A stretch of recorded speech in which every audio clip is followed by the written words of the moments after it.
No, it's the right scenery. I thought I accidentally had the free version of it loaded instead of the paid version. Because I've just kind of noticed that I've got no taxi lines or anything. I've got this one in the middle here. But I've got nothing leading up to these gates that we're at. We've got no jetways either. Could be because my scenery settings are quite low, but I don't know. It was fine earlier.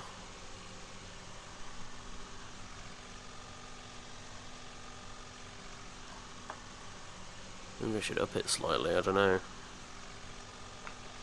Options, settings, display, scenery. Scenery complexity is sparse. I kind of want to leave it that way though.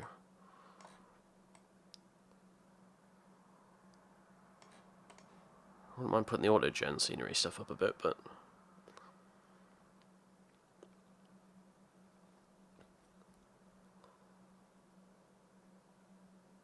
It's just a bit odd, that's all I'm saying. It's just a bit odd that there's no...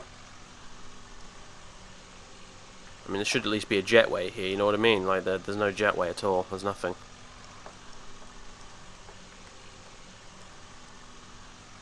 Visibility's pretty crap, isn't it?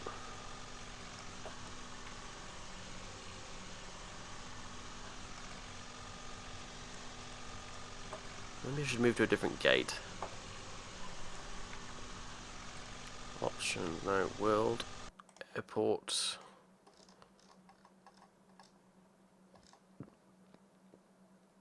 Gate 457. Go. Not much of an improvement, gotta be honest.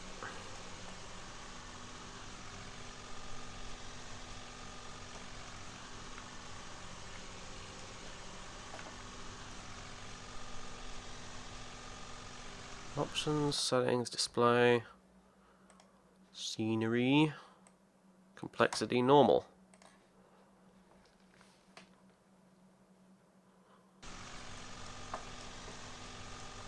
Oh, that's killed my frame rate. I mean, it's absolutely fucking murdered it. Display, scenery, sparse. I can see some jetways over there, and I'm curious to see if setting this to sparse gets rid of the jetways. No, I don't think it does. Oh, weird. I'm just not having much luck with my gates. Oh god, no. World. Go to airport.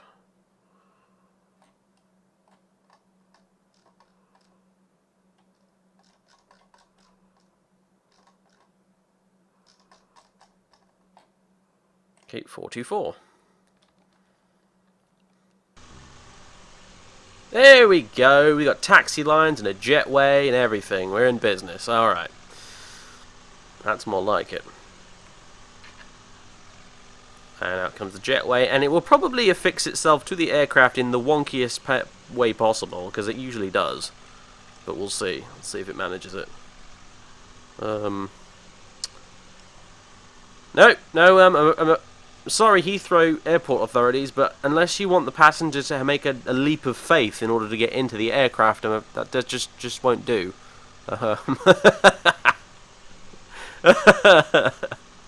Oh, good old flight sim. Yep, that's that's not gonna do it, I'm afraid. Let's just get rid of the jetway for now.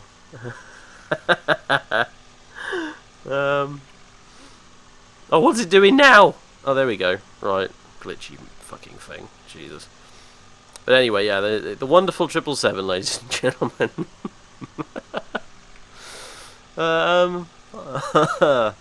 Anyway, back in the cockpit, where, as I said, it's ludicrously big. We've got cupboards, we've got coat hangers, we've got a chair which we can. Well, can we do stuff with the chair? I keep getting a pop-up thing for it. You know, a little hand logo. I don't think I can do anything with the chair. Never mind.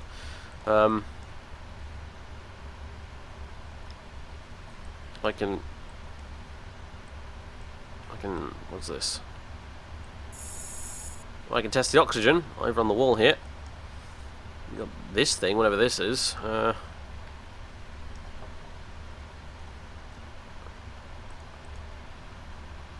don't think it's anything. I think my mouse is just being a bit weird.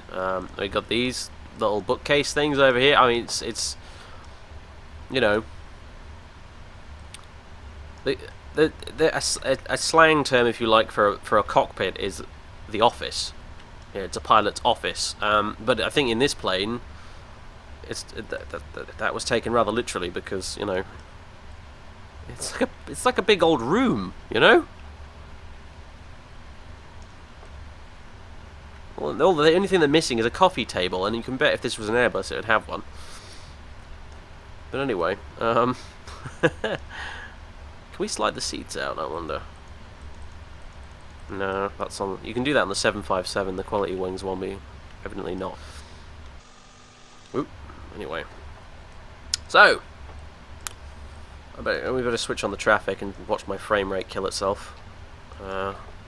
Options, note views, instrument panel, Vox ATC.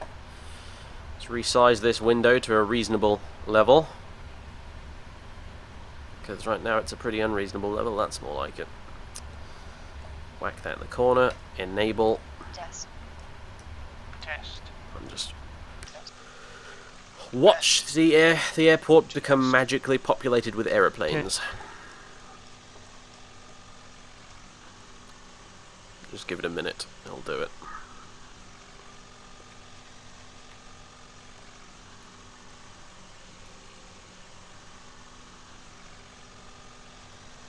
Oop. Bit of stutter. It's probably loading it in.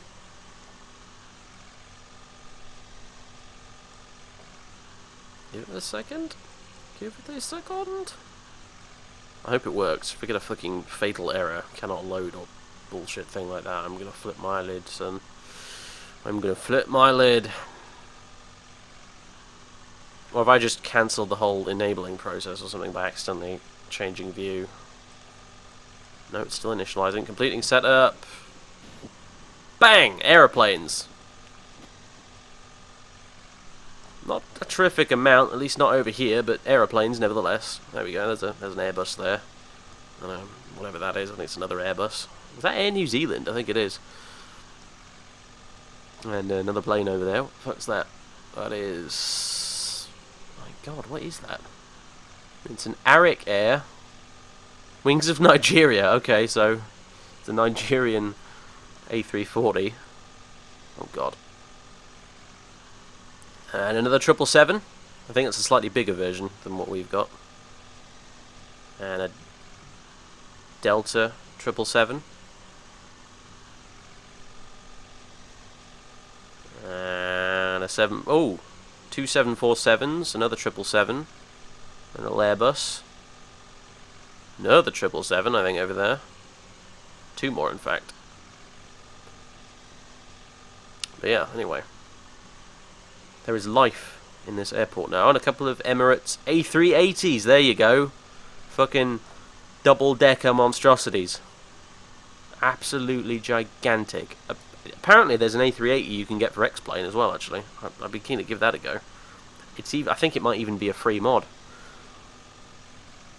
And there's a Virgin Atlantic over there. I think it's an Airbus of some description.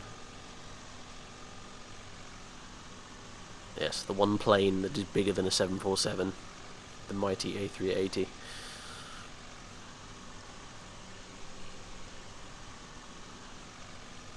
Not a single decent A380 for FSX, unfortunately, but whatever. I'll turn off the frame rate counter, because all it will do is make me feel guilty. And, yeah. Better get started, I suppose. If I keep selecting the wrong view. Right. Request, refueling. And we'll make it British Airways. Because we can. And catering service. I'll have to try and remember which doors I need to open before the catering service to work, but I'm sure it'll pop up with an annoying bleeping message. So here come the old ground services. And before I get FS2 crew up and running, I'm going to do the old fuel and payload loading stuff like we did with the NGX earlier. So, fuel, and again, I'm gonna err on the side of caution and give ourselves slightly more than we actually need. Okay, show the kneeboard, and you could do with actually opening a document on it. That would be a good idea, wouldn't it? There we go. So, the plan dictates that we need 56.5 tons of fuel. So, would be 56,549 total fuel. However, as I said, err on the side of caution. So, instead of that, what I think I'm going to do is I'm actually going to give us 66 tons of fuel.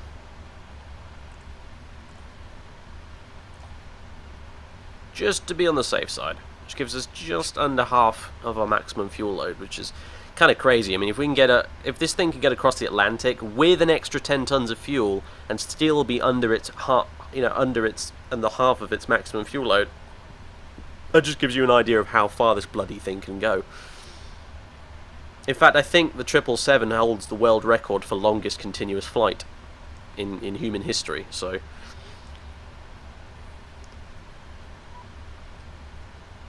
Oh, there we go. Now GSX is going to nag me to open the doors. Okay, so that's done. I'll be with you in a minute, GSX. Just hold on.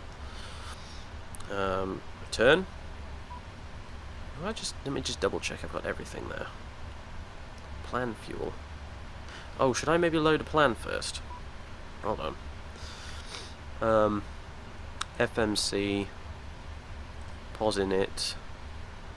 Route request. 777 EGLL JFK 01 request route requesting. Gotta give it a minute. Upload where it connects to the company data server or whatever you call it. Route request sent.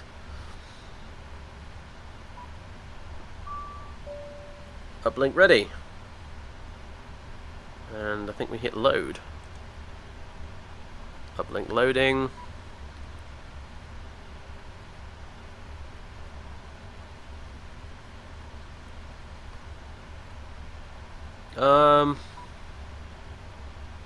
I don't think you could do an infinite flight because eventually you would run low on oil and stuff in the engines that you cannot redo in mid-flight, if you see what I mean.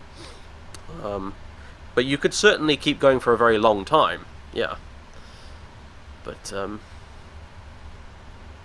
yeah, you'd get low on oil and things like that. Other various things that the aircraft needs to function that cannot be refueled in mid-flight. Well, I've got to be honest, Queen of Silence, if I land on the soft part, that means I'm doing something wrong, because I want to land on the runway. So, I'm sure it'll be fine. Alright, and while we're here, we might as well fill out the rest. So, BAW 181.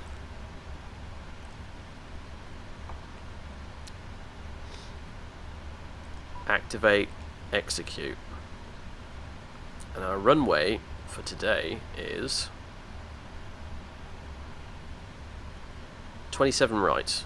Although we might have to go from 27 left because of the way the traffic works at Heathrow. So I'm actually going to put in 27 left. Execute. PFPX keeps dicking me around with this. You can see it keeps giving me 27 right when it's 27 left you depart from at Heathrow. So... Fuel plan kilogram. Well, that doesn't seem to be. Whatever, never mind. Fuel sorted then. Payload. Again, don't need to worry about first class, business, economy and all that nonsense. All we give a shit about is zero fuel weight.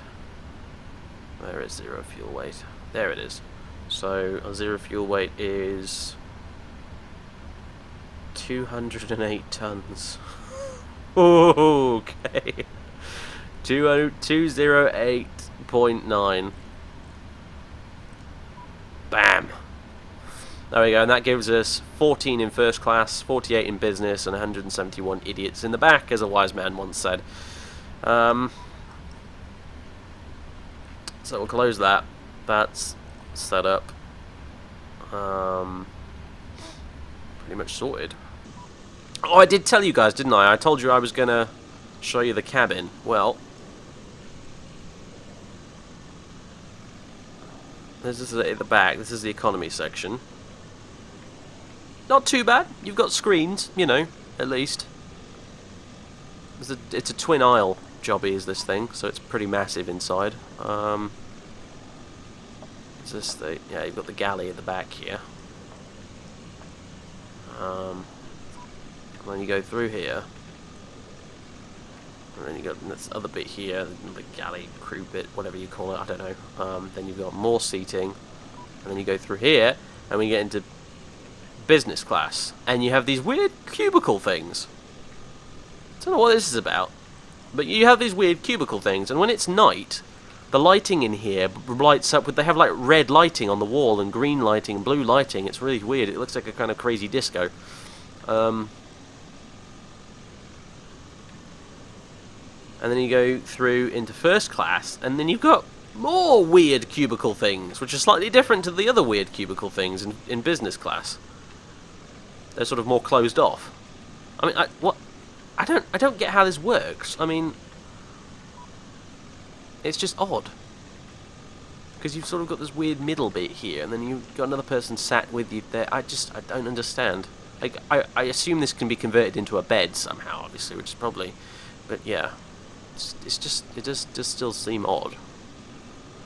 I've got to admit. But anyway, you know...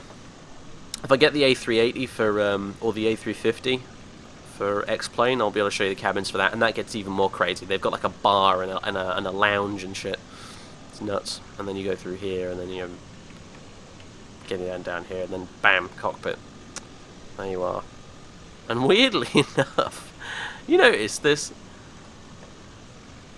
entire back wall on the external view version of the cockpit uses the exact same textures as the actual inside view of the cockpit. Look, same textures, same high resolution ones. That's a bit strange, but anyway, never mind. Right, GSX, I will find... sorry.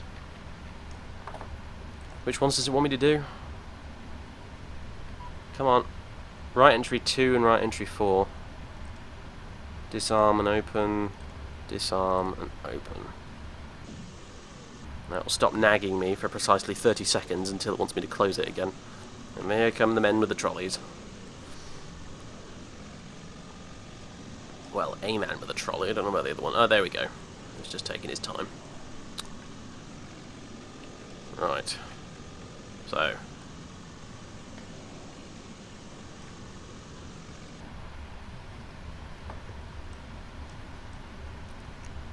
Hey, Captain Dave waves. Well, hello there, young sir. Right, so now what? I'm losing the plot here a bit. Okay, MCDU stuff, I think, is what I need to do. You know, actually, I don't need to do that right now. What I need to do is I need to set up FS2 crew.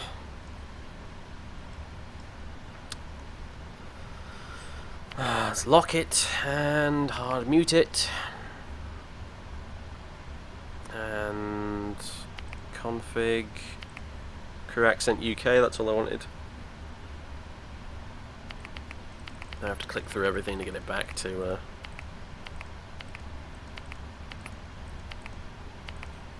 normal. Very awkward menu, this. Not a fan, to be honest with you. But the Airbus version of this had a better menu, and so did the So does the 737 one. Although the 737 reboot one, which I've got at the minute, is their most recent release, so that does make sense, I suppose. There we go, back to pre-flight checklist. Okay. So now I need to briefing. Departure brief, gate, as DX, yes. Takeoff thrust, reduced thrust. Takeoff config. I think, I can't remember, is 20 the default in the 777? Something like that, isn't it? We'll go with 15. We've got a pretty long runway, so I can change this later, I suppose. Packs on, anti-ice not required, NADP1, thrust reduction, don't know what to do with that. Acceleration, don't know what to do with that. SID, yep, concerns, none. Other than Dave's flying the fucking plane. That's a concern in and of itself, but hey. Alright, that's set up. And what does GND do? I have no idea. Whatever, leave it alone. Pre-flight events, let's do it. Hello, Captain. How are you today?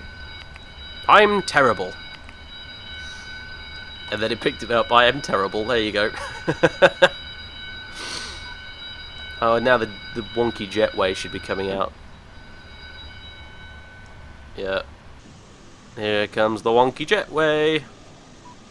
That is actually levitating off the ground. I kid you not. There you are. Whatever. Wouldn't want to be a passenger getting on this plane. That's all I can say. For all sorts of reasons.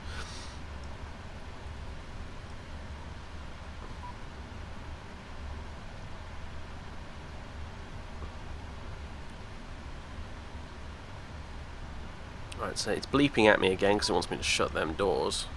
Close, close. And we have a third MCDU down here as well, because on a flight like this we would actually have a second officer, because we have the captain, the first officer who sits here, and we have the second officer who would sit here, and possibly even a fourth guy.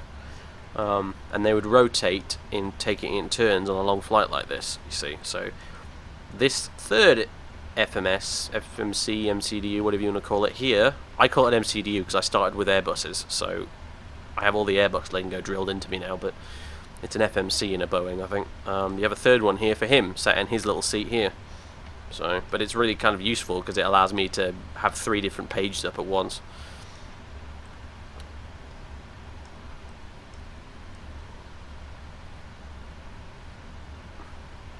$300 feet is not much to drop, just saying. 3,000 feet would be a little more concerning. Right, so he should be doing his pre-flight stuff. I guess I better do mine. I'm not sure what mine actually is, but I'll do what I think I ought to be doing. And as far as I know, that is turn on the ADIRUs. Compare that to the 737 earlier, where I spent like 5 minutes trying to figure out if my ADIRUs were on or not. In this fucking plane, I press an on button and then it's sorted. I love it. Right. Okay, external power is on. Let's leave those alone. Arm the emergency exit lights. We can test the oxygen. Tested 100%. I'm not sure if there's anything else that I need to do as captain, you understand. There's plenty else I could be doing here, but as captain, it's not my place, if you see what I mean. I have other shit to do, primarily involving this thing down here, so might as well get on with it. Enter inertial position, yep, better do that. So, init ref, next page, copy the GPS info, set inertial position, done. That is sorted. So, we then go route. Now, most of it's already route loaded in, so we just need to go perf init. 0 fuel weight, paste that in. reserves is... What does the plan say? Final reserve 3.2 tons.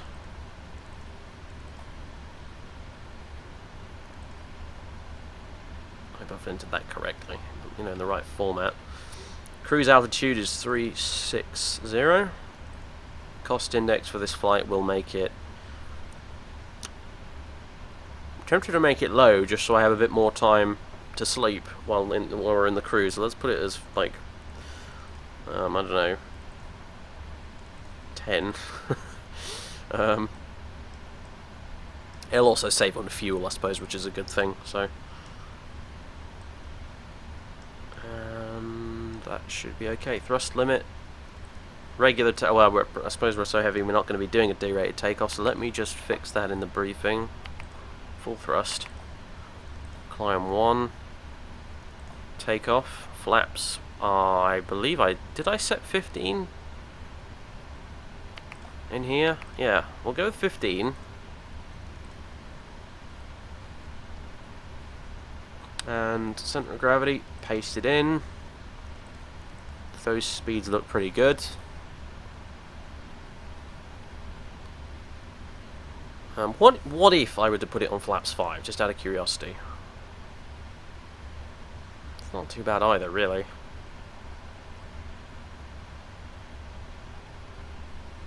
Question is, have we got enough runway, you know?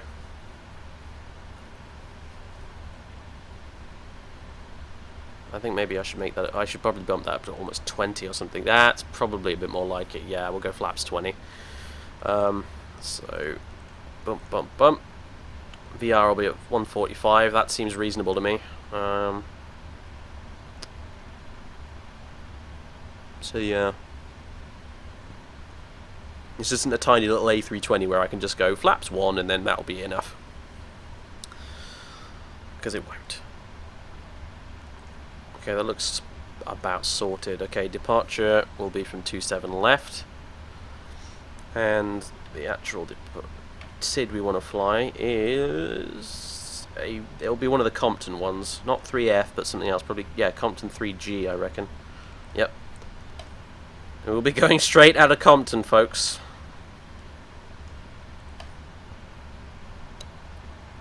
Execute. Route.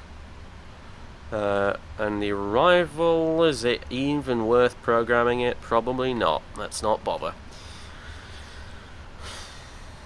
It'll be 7 or 8 hours from now, so it's not even worth bothering, is it? That scary plane rides? Not really, I'm afraid. I have not flown very often at all in my life. Whenever I have, it's been a fairly mundane affair. So.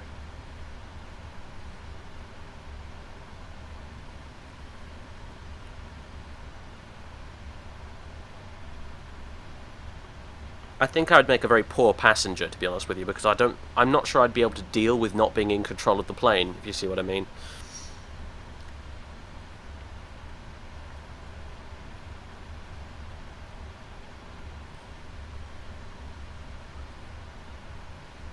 Yeah.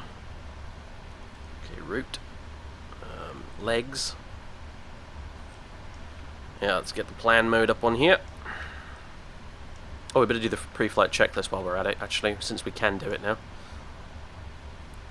Look how much time, by the way, we've got left till taxi. 48 minutes. The turnaround time for a 777 is an hour. Crazy stuff. Anyway. Pre-flight checklist, please. Captain, set the parking brake first, please. Oh, sorry. Pre-flight checklist, please. Oh, and they do it electronically as well. It's Oxygen. Really cool. Tested 100%. Tested 100%. Flight instruments. Heading 116. Altimeter.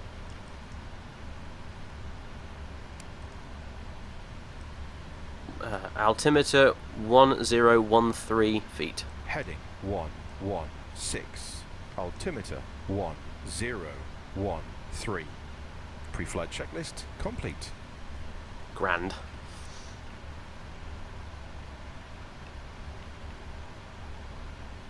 Can I just point out the voice acting for this fella is pretty good compared to some of the other co-pilots we've had in the past. Apparently the American crew, the co-pilot is a lady who is an actual 777 pilot in real life. She did the voice acting for the co-pilot on the American one, which is kind of cool. Oh, by the way, you can set the language in this. You can have, there's a whole bunch of accents you can get. I think you can get US, UK, European, Australian, and you can get French, as in you actually speak in French. If you look in the manual, it shows you what the French responses to some of the things are. Like it says, "Are you ready for the departure brief?" Shit, I nearly fucked that up completely. It's just like, "Are you ready for the departure brief?" but in French. It's pretty crazy. So I could fly an Air France 777 and then speak in French for it if I really felt particularly masochistic.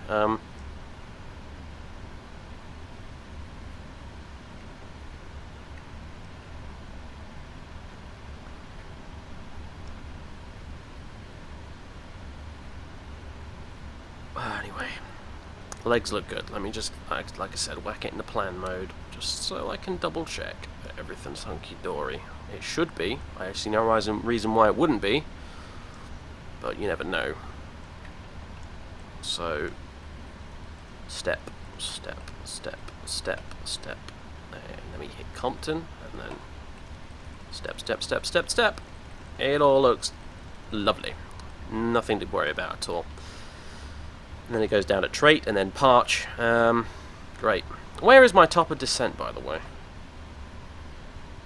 Oh, you know what I haven't done? I was gonna boot up Project Fly, wasn't I? I almost forgot. Log in.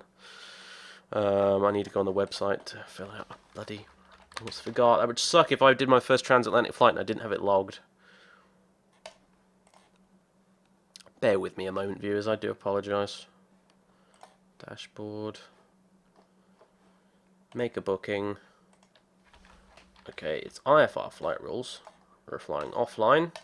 Airline is British Airways. Our aircraft is one that I don't have in my fucking fleet or whatever you call it. Right, we're gonna go back and do that then. I know this is annoying, guys. I'm sorry. Hang on, I can move it onto this screen so you can actually see what I'm doing. Add an aircraft. Base template. Just type in 777. There we go. 777 200. I think it's that one. Not that it really matters too much. BAW. And registration is... Oh crap, what is the registration?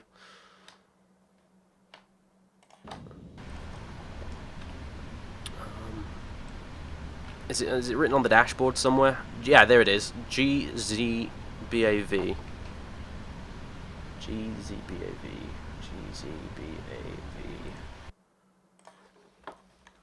GZBAV. There we are. Save. Jobs are good 'un. Back to dashboard. Make a booking. IFR. Offline. BAW. Aircraft is that one. Don't like it. Want that one. EGLL to KJFK. Flight level 360, and I could upload a PFPX route file, but there's really no point, so I'll just say generate me a route. It didn't work, so forget it. Pass route, yeah, it doesn't work. It doesn't matter. You really don't need to put a route in here. I don't know why. Maybe in future versions of Project Fly that will become relevant, but right now it's not, as far as I'm aware. So create booking. Jobs are good, and there we go. That's our route. Put it in satellite mode, and I'll actually leave this up on my other monitor so that we can check back on the radar screen and check out where we are. Because if we go on, here we go. We go on radar here. Put it in satellite mode. I don't think anyone's flying right now. Oh, they are. My bad. You can see other people in Project Fly who are flying, like this guy here, Speedbird 2036, who has flown all the way from Orlando to fuck knows where, to be honest with you. I thought he was going to England when we checked him earlier, but he's turned right and he's heading somewhere else entirely. We've got this guy who's just come out of Germany. He's a Lufthansa. And this guy, TCX72MG. That's got to be completely made up. But he's just taken off out of Glasgow, and he's heading somewhere, don't know where. So yeah, and then we'll appear on this as soon as the flight starts. If I just go to the client, which is this thing, BAW 181, fly now, has simulated connection, engines off, parking set, minimize it, don't need to do anything else now. It just means that once we start flying, we will appear on this here map, and then we can track our progress across the ocean, if we so wish. Anyway, back in the room, where we have another 40 minutes to go till taxi. Okay, the route legs are fine. VNav. Let's have a look. I don't think I need to change anything here, but...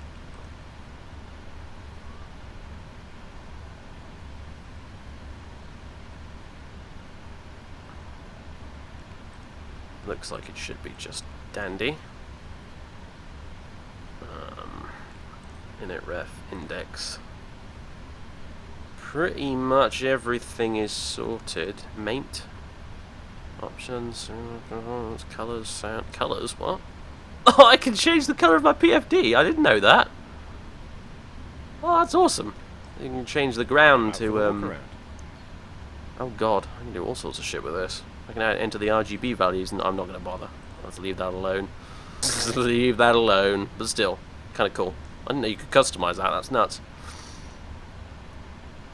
And he's off for his walk around, which I think, if I remember correctly, takes 10 minutes.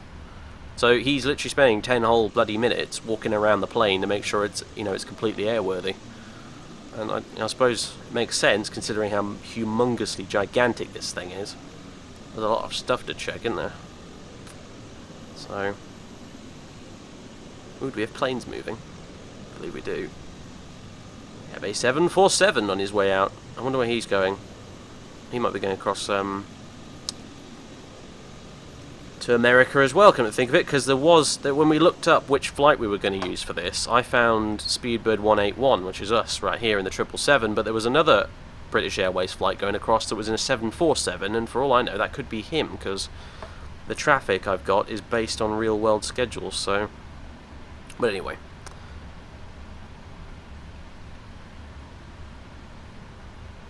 Anywho... Performance, key commands, blah blah blah blah. Turn to the actual FMC if at all possible. There we go. I think everything's set. I have this nagging feeling that something's wrong, but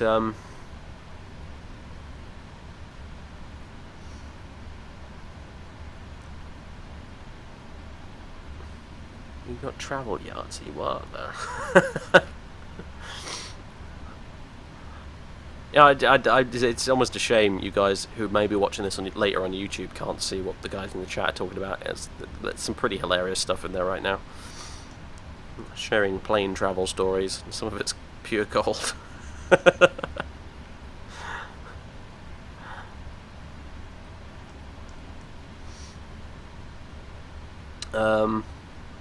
Right. So, they're fucking distracting me is what they're doing, you evil bastards in the Twitch chat. So, take this out of plan mode, put it in map, reduce that down to 10, put on these VORs, even though I don't think we need them, and no V-speeds. Oh dear, what's going on? What's happened? Oh, right, I forgot to confirm those. Now we've got V-speeds, excellent. Okay, anything on here that shouldn't be there? Nope, that's all fine. Parking brake is set. Doors auto/manual. No smoking is on. Good. So we put seat belts on. I don't know if this is the problem. I keep forgetting which is my responsibility and which is my co-pilot's responsibility. You know, our little things we have to do. Let's put seat belts on auto, or on actually for now. Well, no, auto.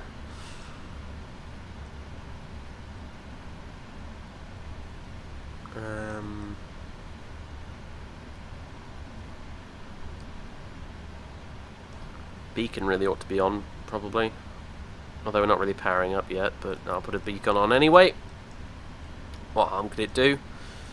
The beacon, I believe you switch on. I could be wrong, but I believe you switch it on just to basically let people know that you're being powered up or whatever. That the aircraft is live, essentially, if you see what I mean. It lets people around know if they see a blinking red light on the top and bottom. It's in operation.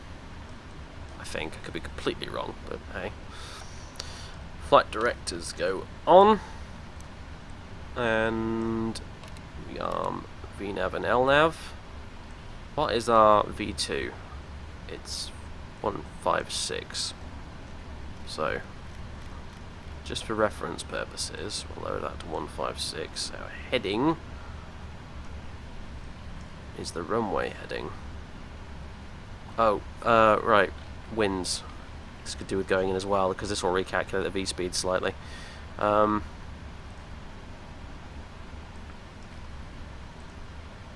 Right, it is 270 at 1 knots. Pretty insignificant, really. And our QNH is 1015, actually, not 1013. So, 270 at 1 knot. The slope is 0, I think. Takeoff speeds are deleted, but that's... I knew that was going to happen, so don't worry about it. There we go.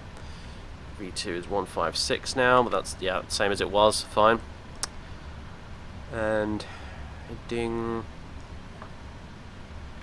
is brr. Heading is brr.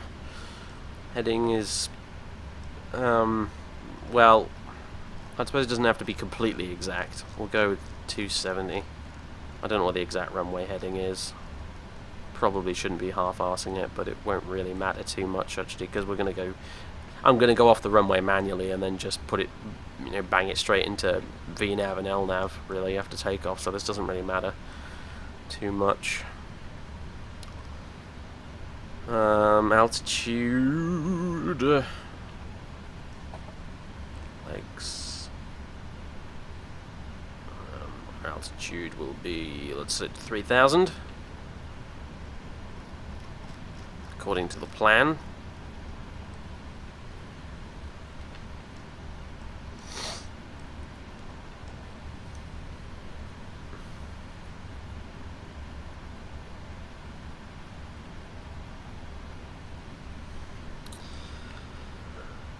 So it's not like we're distracting you so you crash or anything, quoth the Twitch chat. Can I open this window? No. No, I can't. This makes me sad. PMDG, what are you doing? I can't open the window. 0 out of 10. Worst add-on ever. Anyway.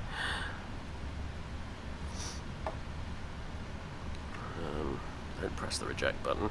I'm not 100% sure what it does, so probably shouldn't press it. Oh yeah, we need to change the QNH, don't we? Just remembered. Because it's 1015.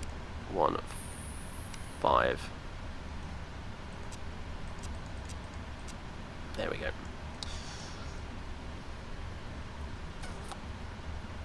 Right, well,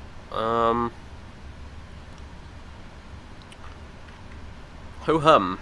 Now what?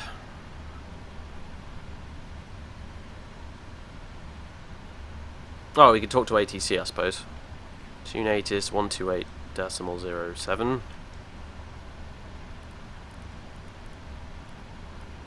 Handily enough, that's almost completely sorted from the get-go. Information Tango 15591. Departure. How's the volume at your end, by the way, guys? Is the game too loud and is my voice too quiet? What? Surface wind calm, visibility greater than 0 kilometers.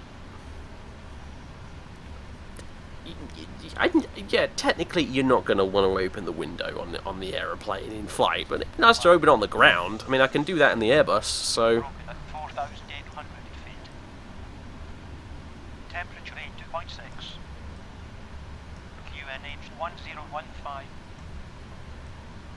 No SIG advise you have information Tango. Are we done yet with the ATIS? Yeah, we are. Good. Thank God for that. Heathrow delivery. Here we come. Information Tango. 16007. 975. Departures using runway 27. Left arrivals using runway 27 right. Surface wind calm. Visibility greater than 0 kilometers. Heathrow delivery. Speedbird 181. Radio check 121.9S7. Speedbird 181. Readability 5. Readability 5 also. Speedbird 181. I have to resist the urge to call myself 118. Heathrow delivery, Speedbird 181, ready for clearance, Kennedy International. Speedbird 181, stand by.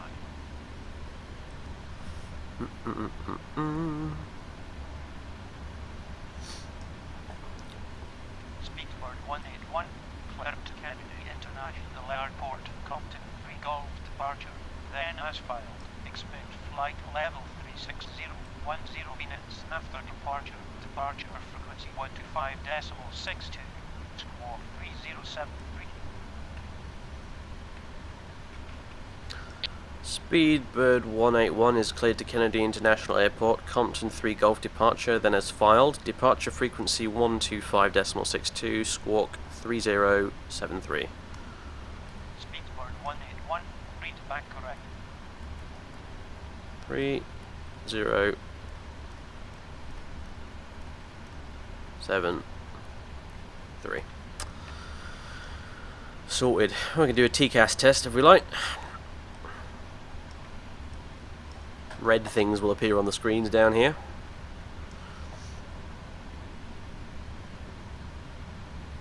TCAS test pass. There we go.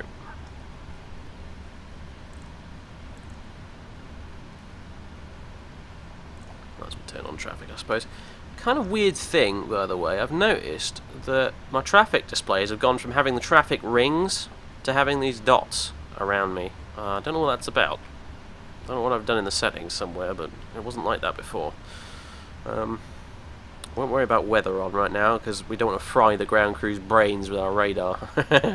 So, we'll leave that until we get on the runway. I'm back Or at from least the until we're walk around taxiing. and everything looks good. Good God, he's only just got back. I forgot he was gone. Virgin 177, stand by. Alright, we've still got another half an hour apparently according to this, so I better skip through a few things. I'm just trying to remember. At certain points things happen, you see, and I can't remember what they are, so I'll, apparently at 27 minutes he has a good cough.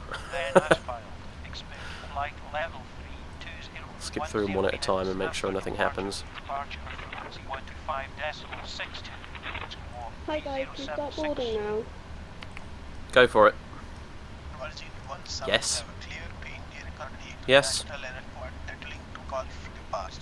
Go for it. Board the fuckers right now. Whatever. Virgin 177, read back correct.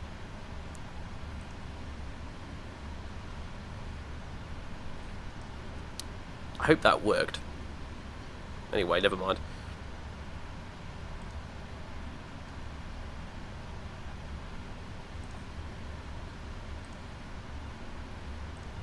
Skipping through 1 minute at a time. Oh, pre-flight flow is beginning. Basically, my co-pilot's doing a bunch of shit. I don't think I've got anything left to do really at this point. I'm just sitting here pressing buttons. Really? I'm sure there's something I could be doing.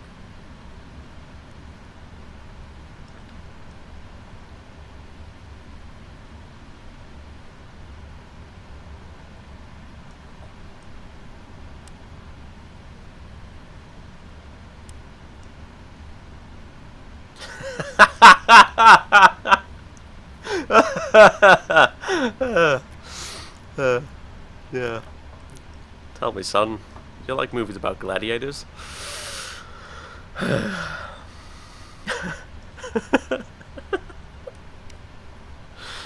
Oh, the airplane references are real.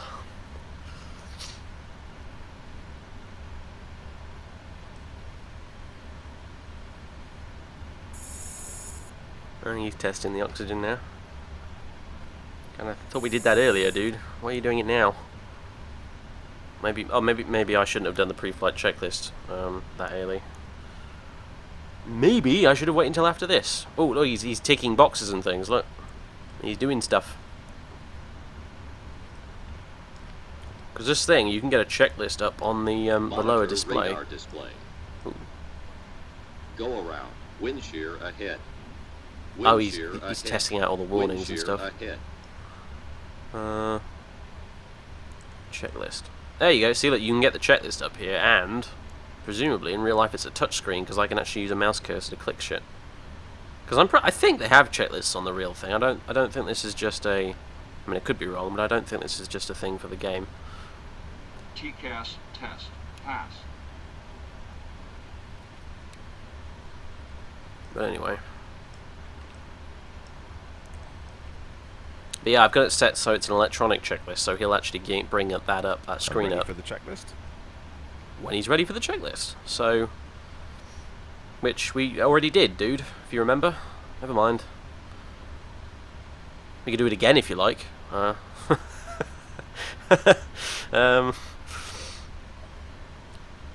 good night, Frankie Peanuts. See you in the morning, dude. Whenever we get to America.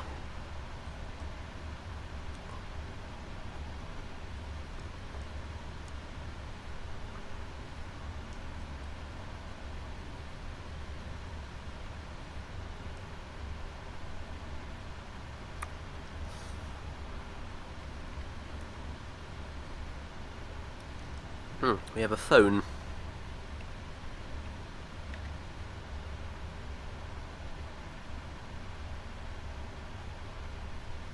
Numbers that we can call. So delivery. Should we test the evac button? 1, ready for clearance.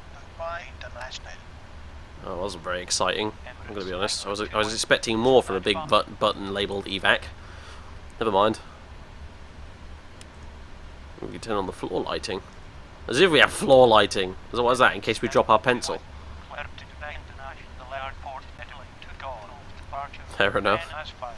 Expect This thing really does have all the bells and whistles. 10 minutes after departure. Departure frequency 125.62. What's going on in the world of Heathrow Airport right now?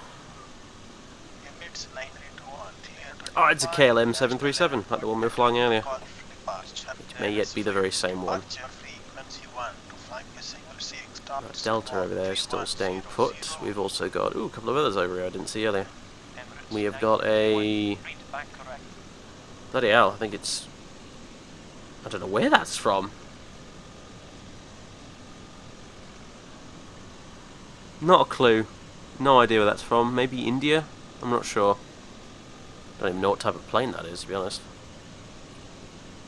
We've got a Malaysia Airlines A380. Fucking hell. And a... Aeroflot. It's the Ruskies. Flying probably some sort of Tupolev. I'm not sure which.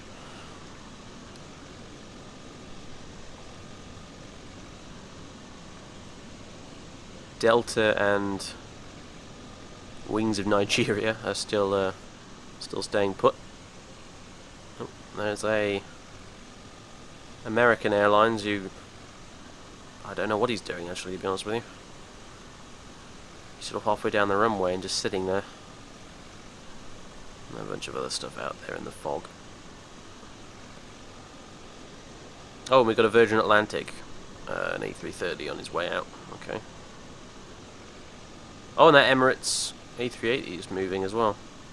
One of them. There were two, weren't there, I think? And... I think that's a 777. It's a fairly low poly, low detail one, but yeah, that's a 777-300. Huge! It's incredibly long. We have a mere 777-200, because I haven't got the expansion for the 300, but, you know. I don't mind. It's practically the same plane, it's just one slightly bigger than the other. I also got a cargo version of this too, actually. So we can do, for those of you that enjoyed the Euro truck stuff, we can do sky trucking, essentially. Oh, there's a light on. Why is the light on? Why? Who switched the light on?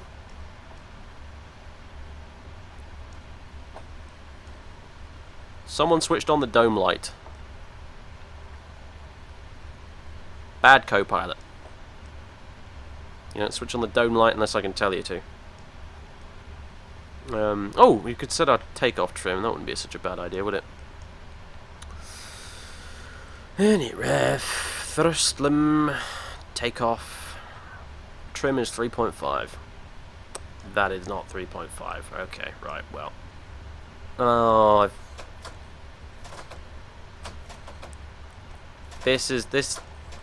my trim switch is broken because of my shitty Cytec throttle quadrant. Give me a second. Fuck, I hate this thing. I need it for some aircraft, and then for others, it just breaks. Where is it? Elevator trim axis. Delete assignment. And now it should be fixed. There it is. It stays neutral. So...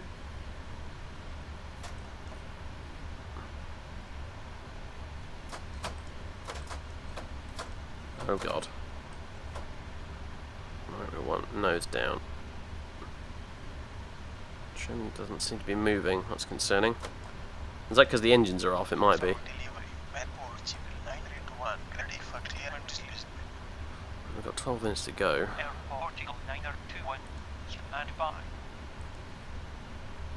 Skip through a few more minutes. You having another cough there? Here's the load sheet for you. Have a nice trip. Thanks. Load sheet. Awesome. Okay, well.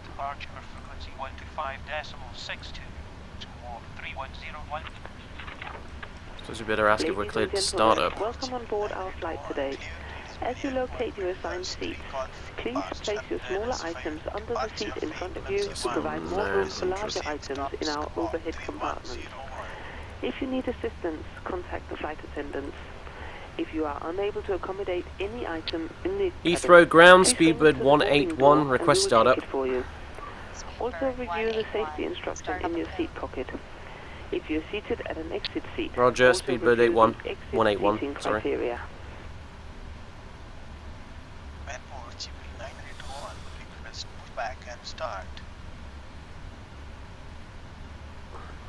Okay. Should probably start the APU at this point. I don't know if he was meant to do that or not, but hey. In fact, we'll, before start procedure. Captain, we've got a door light here. So we do. It is... I even opened the page for me. Grand. It's entry 2 left, alright. Close it. Helpful fellow, don't you know? So maybe we can do it now. Before start procedure? Before start procedure? Are we clear to pressurize? Good point. Cockpit to ground. Go ahead. Can we pressurize the hydraulics? Roger, you are clear to pressurize the hydraulics. Right. There's the APU up and running, yep. Electrics. Speedbird 815, monitor Heathrow Tower 124.47. Before start procedure. Yes. Okay. We're still hanging on the last question.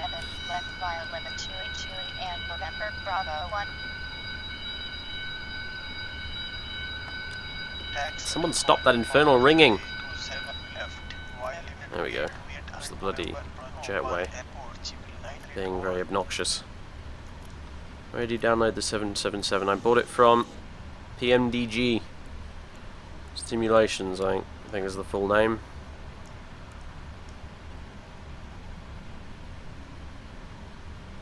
Yes, since you asked, I'm it is a ready for the PMDG. checklist. 777. Okay.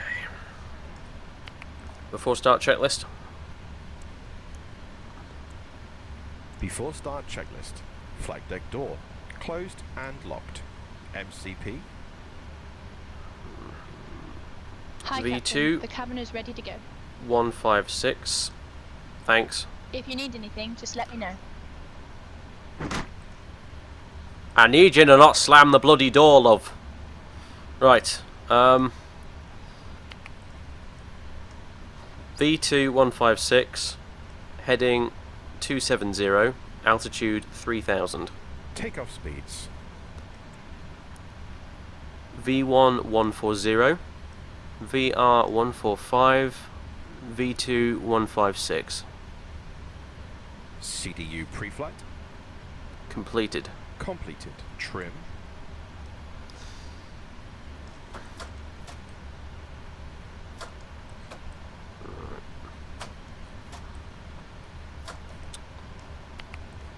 We need... I forgot to do this. 3.5 units. Dum de dum dum dum dum dum. Come on. Request pushback and start. Yeah, in a minute now.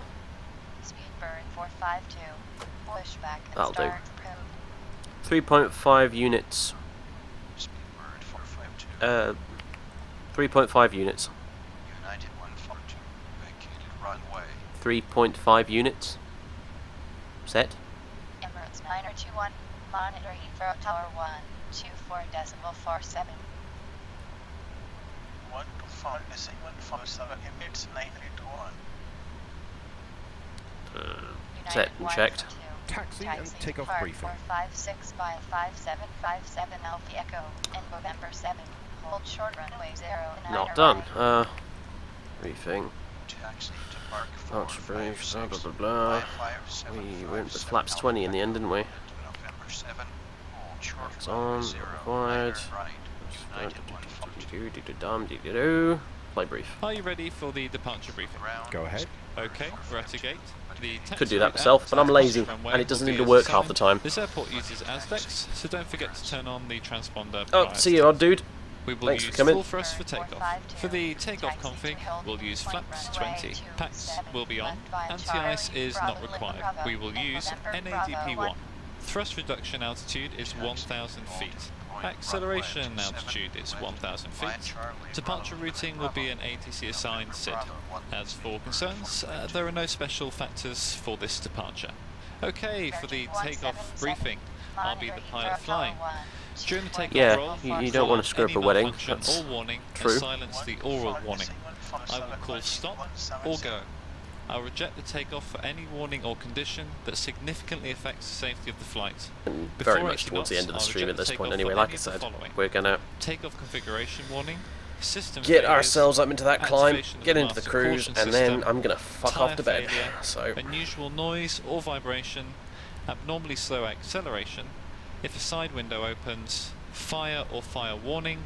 Engine failure. yeah, you're right, Nuke. Predictive Organised wind chaos is probably if the best way to airplane describe it. isn't safe or unable to fly. Between 80 knots and V1, I'll reject the takeoff for a fire or fire warning, engine failure, predictive wind shear warning, or if the airplane isn't safe. Well, that'll be pretty or soon, unable to parts of fly. all, just so you know. After V1, After we've takeoff done will be this, continued we'll be and no starting up action will be actually. taken So, before 400 feet, other than to apply toga and silence the dear oral God, this warnings. briefing is long. Do you have any questions? No questions. Okay, departure briefing complete. There we go. Bloody briefing's about as long as the plane is. Excuse me. Anyway, completed. Before start checklist complete. Job's a good one. And now we're good for engine start now, aren't we? Right, so I better get in touch with the GSX lads. Although first, cockpit to ground. What even? Cockpit to ground. Go ahead. Please disconnect external power. Roger, disconnecting the GPU. Is that going to disconnect everything? Oh, I don't think it is it? Let's just do it through the menu. It's easier.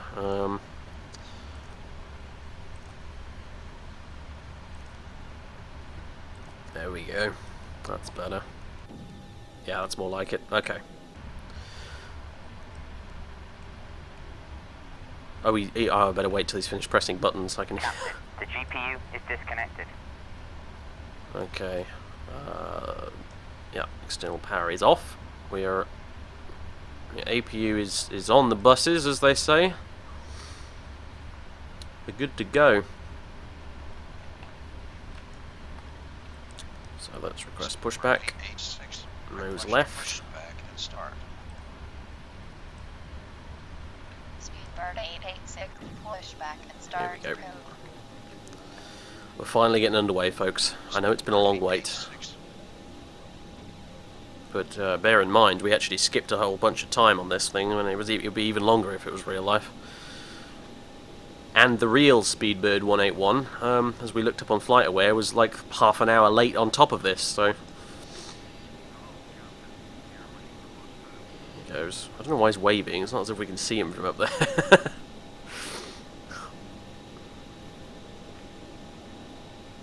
get down to his level down here. Fuck a duck, this thing is massive, look at it. Jesus. It amazes me to this day that something this big can actually fly, you know.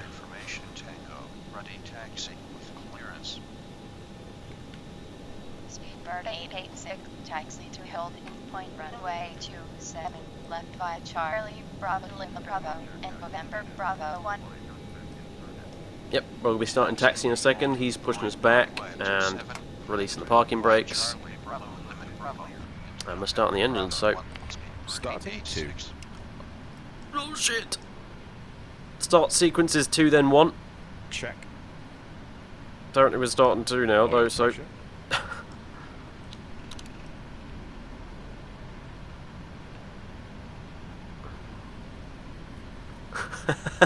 Whoops! That'll teach me not to put the mute on. Oh yeah, funny side effect of being pushed back. The tiller and then the rudder pedals go bonkers. The pilot does a little dance. Evidently. There's our man down there. Can we see the pushback tug from here? No, we definitely can't. It's well below our nose.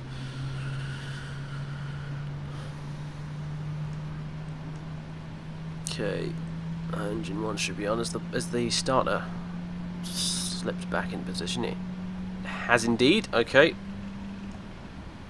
Start engine 1. Starting 1. There we go. And I believe we have to wait till it gets to 25. Once again, ladies and gentlemen, welcome on board today. This is your purser speaking. Please direct your attention to the cabin crew for important safety information. There is an instruction card in your seat pocket that illustrates the safety equipment on board this aircraft. Regulations require compliance with this information as well as all crew instructions, the lighted information signs and posted On come the placards. epic GE90s of doom. By inserting the metal tip into the buckle. Tighten by pulling on the belt. To release your seatbelt, lift the metal flap on the buckle. It is our policy that you keep your seatbelt fastened at all times while seated. Doors are clearly marked with exit signs and parking instructions brakes, for he door says, operations. so we'll do it. Each door is equipped with an escape slide. Locate the nearest exit to you and note that the nearest exit may be behind you. In an emergency, Yeah, mate, I know. If the Wright brothers could see this, they'd probably have a heart attack. A panel will open Oh, and man. oxygen mask will appear. Remain seated with your seatbelt fastened and He'll pull a sort out mask the towards you to start the flow road of truck oxygen. thingamajiggy. Oxygen will be flowing to the mask even though the bag may not inflate. Cover your nose and mouth with the mask. Place the elastic band around your head and tighten by pulling on the end. Secure your own mask before assisting others. God Your damn, life this thing is jacket cool. is located under your seat. Tighten the straps and once outside the aircraft, pull on the tabs to inflate your jacket. Something about it just reminds me of Thunderbird 2. Fails to inflate.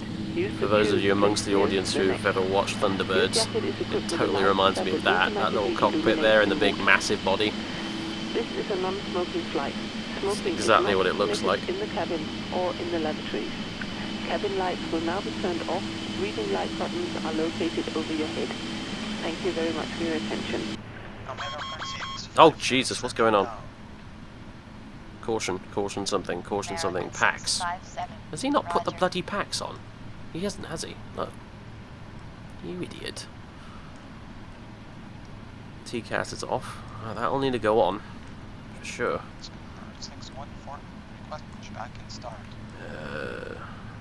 Oh, actually no, it's you know what, I'll leave it alone. It's his responsibility, not mine.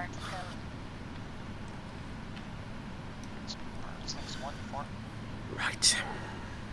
Okay. We've actually started the engines, so I don't know why it's stuck on this.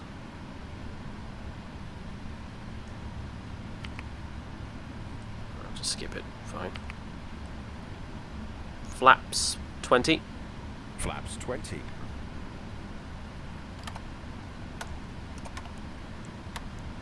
we go.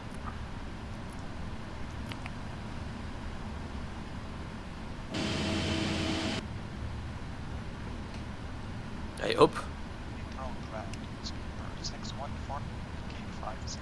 Portuguese Airbus on its way out.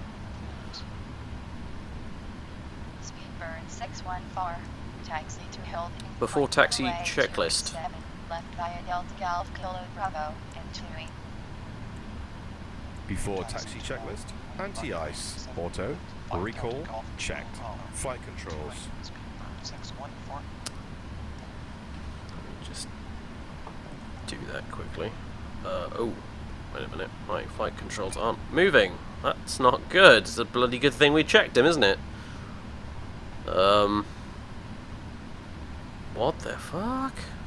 Why are my flight controls not moving? Rudder's working. Oh my god, what have I done? What is going on? It's all set up here. Axes. Ailerons are X. Elevator is Y. Oh dear. Cancel the checklist.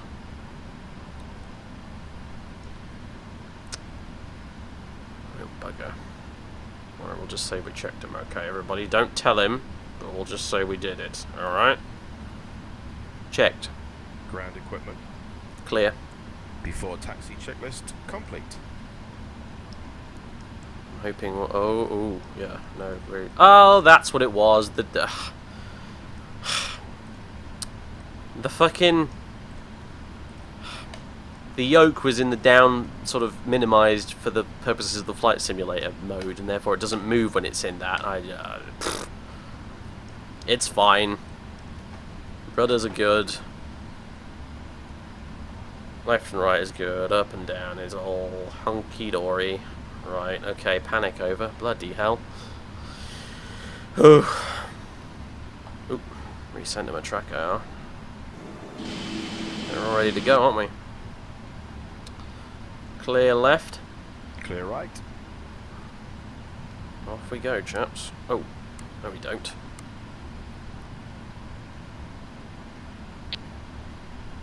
Heathrow ground, Speedbird 181 at gate 424 with information Tango, ready, taxi with clearance.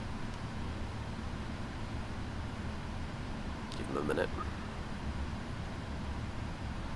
Speedbird 181, taxi to Hilton Point runway 27, left via Victor Sierra 444 and Sierra. Taxi to holding point runway 27 left via Victor Sierra 444 and Sierra Speedbird 181.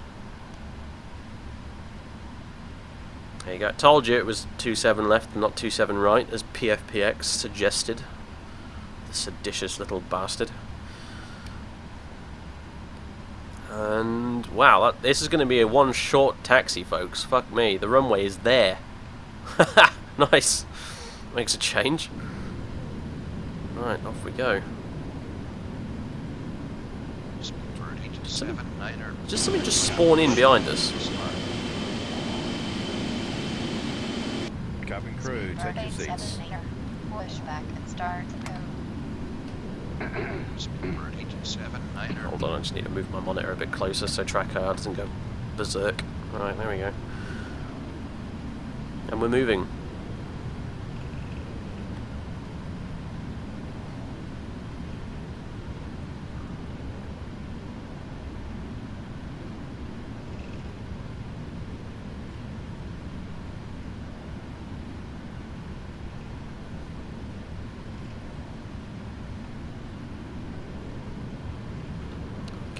The ATC window open, just so I don't miss anything. Right, this is a slightly windy looking taxiway, but I'm pretty sure it's the one we need to go on. Speedbird 878er, taxi to holding point runway 27, left via Victor Sierra 44 and Sierra. Oh, this big thing is kind of an awkward to taxi, I've got to say. It's a little sluggish, as I suppose it should be expected. Point runway 27, left via Victor Sierra 44 and Sierra, Speedbird 879er. It's incredible though, I mean I barely have to move the throttle forward for it to start moving. Those engines are just ridiculously powerful.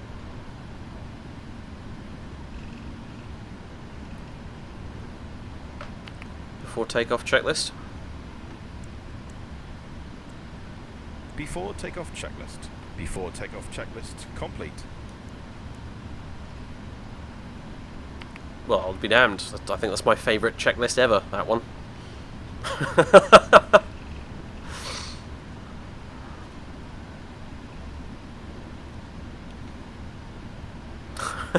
Christ.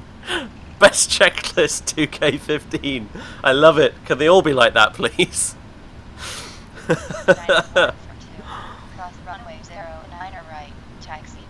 Looks to be flying SR71. I don't even know if there is an SR71 for FSX. It's worth checking, isn't it? It'd be pretty cool if there was.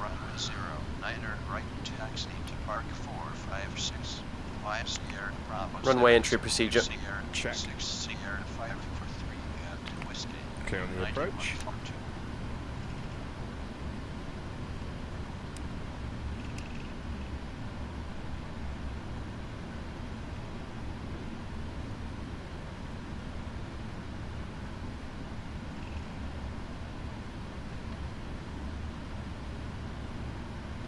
We're at the holding point.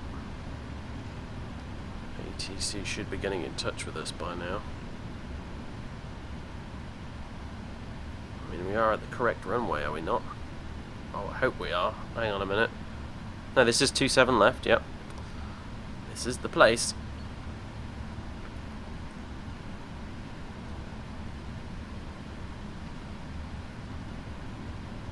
Do we just go straight onto the runway, maybe? We could be at the wrong holding point, you know. Could be a repeat of last time. Maybe they wanted us at that holding point over there for some silly reason.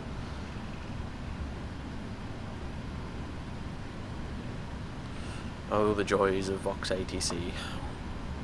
And the joys of me not bothering to check where my taxi route is. Because I'm a lazy bastard.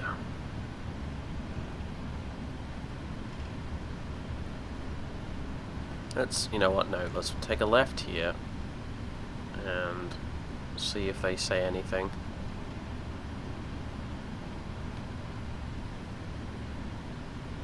Hello, ATC, we are on the runway.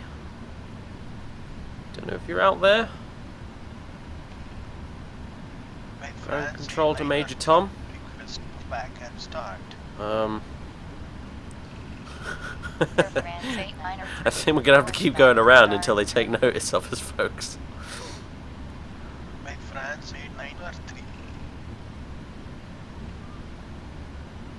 Yeah, I'm told the Air Force Museum in Dayton is quite the thing. I'd love to go there one day.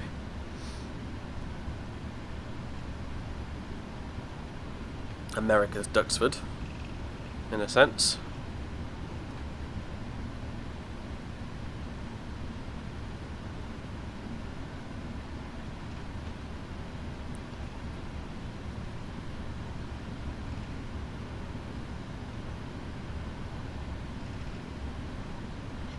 dropped by France Airliner 3@3 with information type ready taxi with clearance. What did it say to us? Air France 893, holding point taxi to holding point via runway VS 27, 444 left 5 Golf, and Kilo S. Bravo, and 28.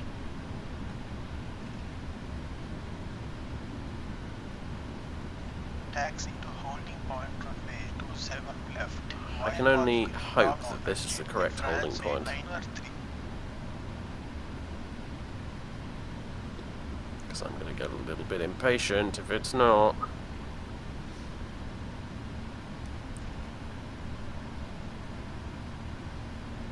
I suppose I could just re-request taxi to 27 left. 124.47, speedbird 452. Try that again.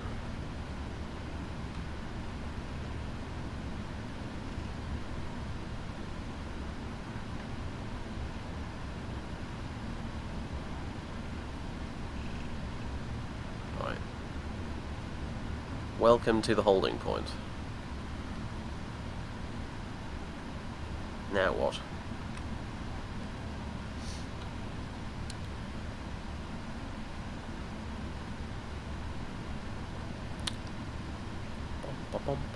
Speedbird 87 meter, hold position.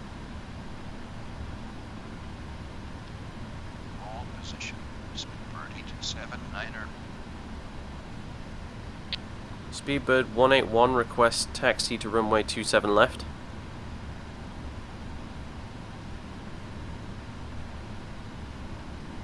When you've got a minute ground control. Speedbird 181, taxi to holding point runway 27, left via 28 November, 1 in November, Bravo 1. Taxi to holding point runway 27 left via 28 November 1 and November Bravo 1, Speedbird 181. Speedbird 181, monitor Heathrow Tower 1, 24 Here we go. 47. 124.47, Speedbird 181. Speedbird 886, monitor Heathrow Tower 1, 24.47. 124.47, speedbird 886. Here we go. When at runway hold, wait to be called. We're good. We're good, folks, I think. Unless they want us to move to the other bloody holding point now. Musical bloody chairs with this lot in it.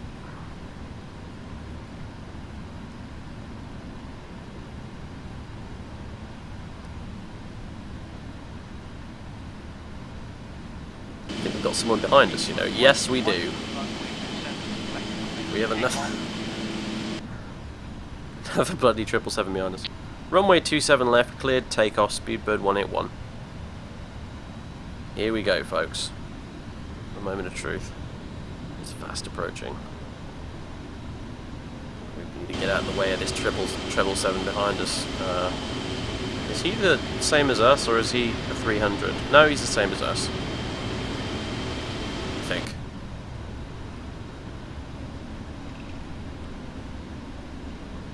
It's not the Long Dick Johnson version. It's the regular, sensible version.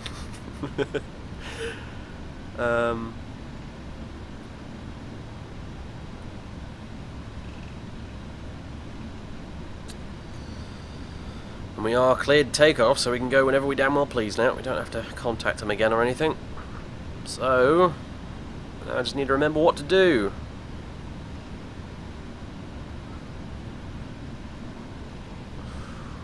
Okay. I don't have the FS2 crew manual with me, so I have no recourse if I get something wrong. Or I'm unsure, I just have to play it by ear. So... weather can come on. Traffic on. Ooh, okay. I've done this plenty of times before, I don't know why I'm nervous. I just am.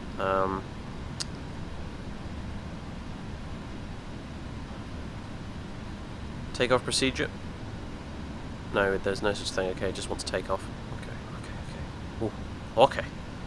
Now, which button is it on the clock to get it started? I think I just right-click that. Alright, okay. Take off. Check. Start the clock. Check. Oop.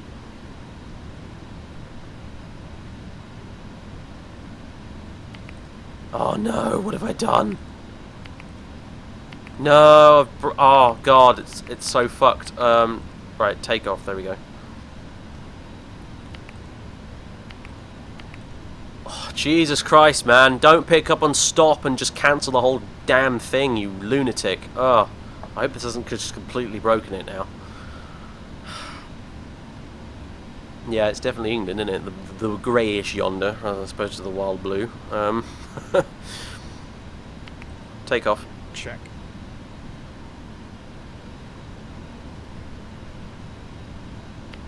Okay, we need to spool up to about 50 or 60%, I believe, and then we hit N1 Toga, which is the nebulous click spot here-ish somewhere. There we go, yeah, that's the one we want.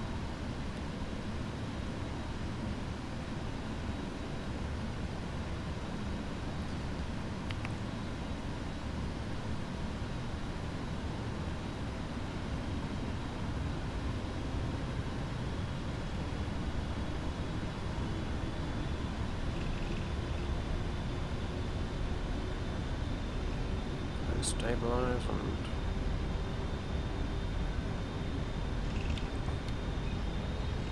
here we go.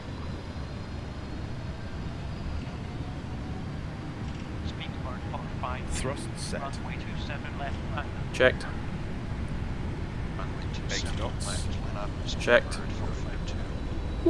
What's going on?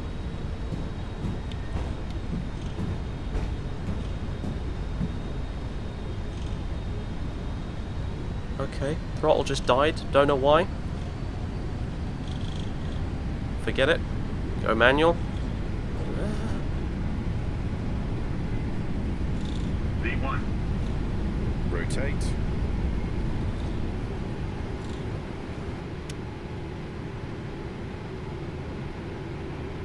Positive rate. Gear up.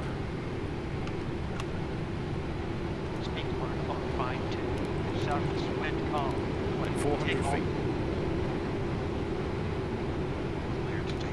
Flaps 5. Speed checked. Flaps 5. Climb.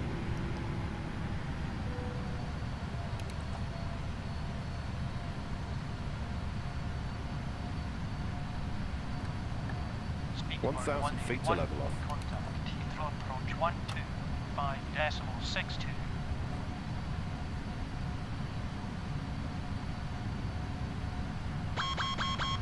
Oh my god, what is going on?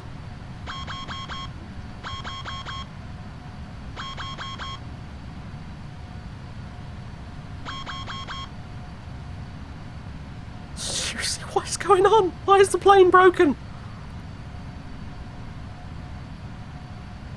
Speedbird 181, did you copy? Speedbird 86. 125.62, Speedbird 181. Runway 27 left, line up, Speedbird 886. Speedbird 886, surface wind calm, clear, take off. Clear to take off. Flaps up. Speed checked. Flaps up. Speedbird 452, climb to flight level 60. Altitude 1,300 feet. Flight level 60. Speedbird 452. Speedbird 452. Contact Heathrow approach 125.62. 125.62. Speedbird 452. Heathrow approach, Speedbird 181 with you on Compton 3 Golf. Alright, let me just explain what happened there. Speedbird 181. Heathrow approach, roger. What happened there was, for some reason, I don't know why, we hit N1 Toga, which engages auto throttle, sends us careering down the runway, everything's looking great. I suspect this has something to do with him picking up on my non-stop command that I absolutely did not give. Then the thrust suddenly, about halfway down the runway, dropped off completely. It just disappeared.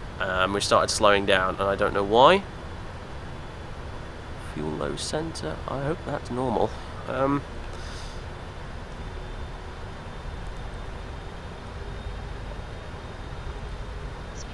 181. Climb to flight level 60. Yeah, that is normal.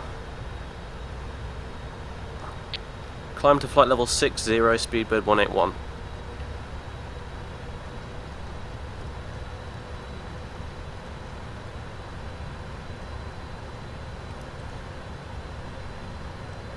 So anyway, yeah. So then I have to go to manual throttle, and wow, you cannot see anything, can you? It's just fog everywhere. I had to go to manual throttle, and then it started beeping a bit, and I didn't really have time to check why. And then once we got off the ground, I had auto throttle engaged, I had VNAV, I had LNAV, and the plane was just sitting there on the edge of almost stall speed, to be honest. So I have no idea why. It seems to be fixed now, but that was kind of terrifying, considering how long it took to get us to this point. Let me just open Task Manager for a second. Hold on. 1,000 feet to level off. Turn right heading 345, descent to altitude 2,000 feet. I need to change the affinity and priority of the game because it was stuttering like a madman, and I think that usually fixes it. So yeah, I'll admit I was a bit kind of, you know, because normally this thing is pretty easy to get going, especially compared to the 737 we flew earlier. And oh, hello, suddenly sunlight. So yeah, that was kind of scary, but we're all right now. Phew, fuck me. Whew. It's cause I said something with hard mute off, and he interpreted it as stop, which I think is the command to cancel the takeoff, to reject the takeoff. So he must have done something. I don't know what he did, but he must have done something which buggered it up. That's the only explanation I can think of. So. 181, contact London Center 118.47.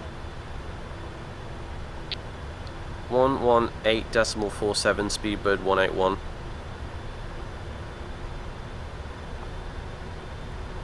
So yeah, sometimes I love FS2 crew, and sometimes I fucking hate it. You know, I have enough trouble flying these planes without my co-pilot going mental. London Centre, Speedbird 181 with you on Compton 3 Golf. Speedbird 181, London Standard, roger.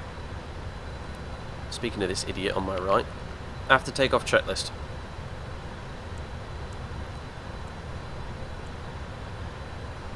After takeoff checklist. After takeoff checklist complete. Well, at least he did another nice checklist for me. I think I think that might be his way of apologising. I hope.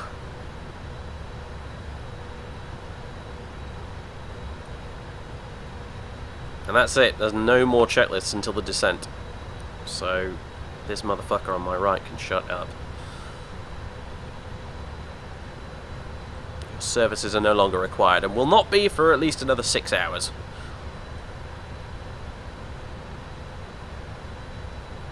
Yeah. In the meantime, I need to pay attention because I'm going to need to fly on the vectors and altitudes that I'm sent by ATC. So work's not done yet. On the bright side, the view is bloody lovely.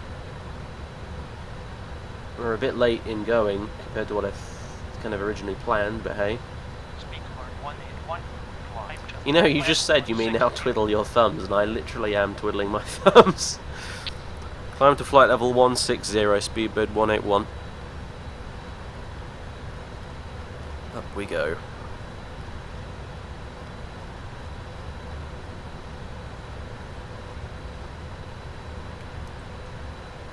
He did say 160, right? Yeah, he did. Okay. And up we go! Thankfully, the whole interface for this thing, when it's not doing weird things on takeoff, admittedly, it's very straightforward and simple. I hope those aren't my famous last words, of course, but, you know, it is what it is.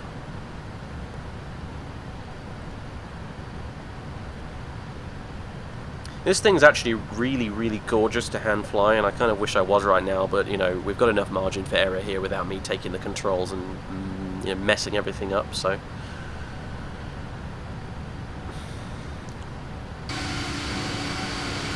But below us we have England in the autumn. Or an autumn evening, in fact.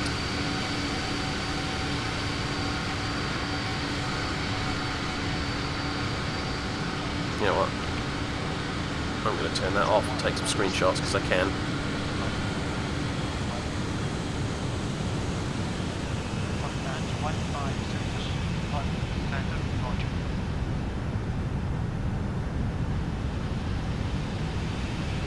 For posterity, don't you know? That'll do. The green bar could go away.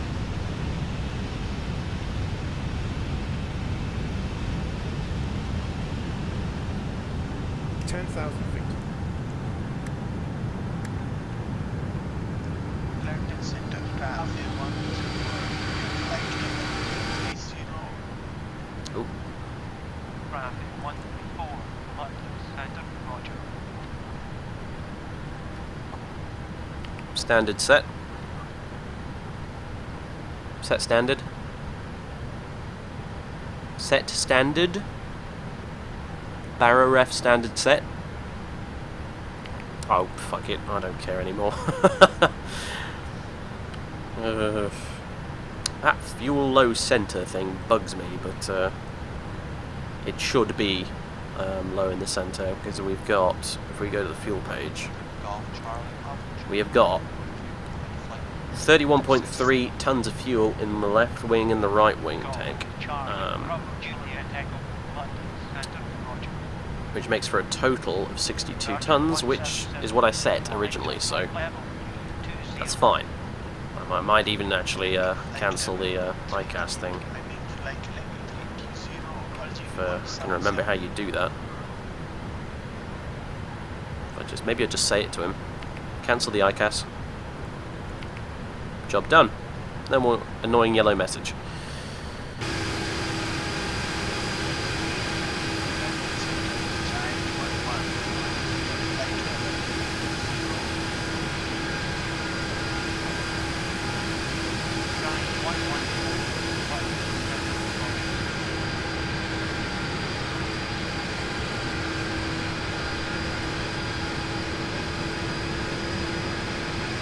Now he says, quick, nosedive and plummet to your doom. How about no? How about definitely no?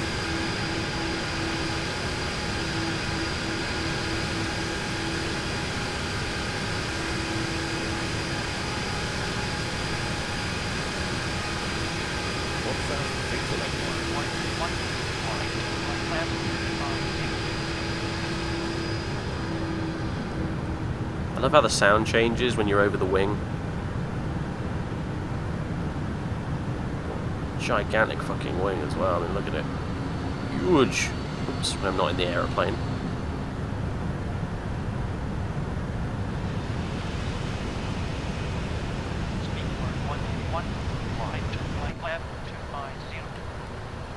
Climb to flight level 250, Speedbird 181. Up we go once more.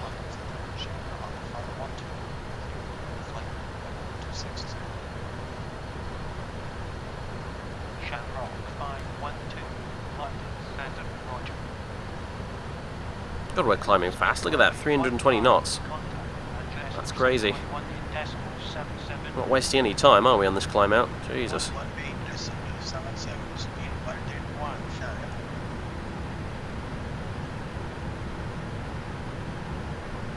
Yeah, climb transition out should have been 6,000. My bad.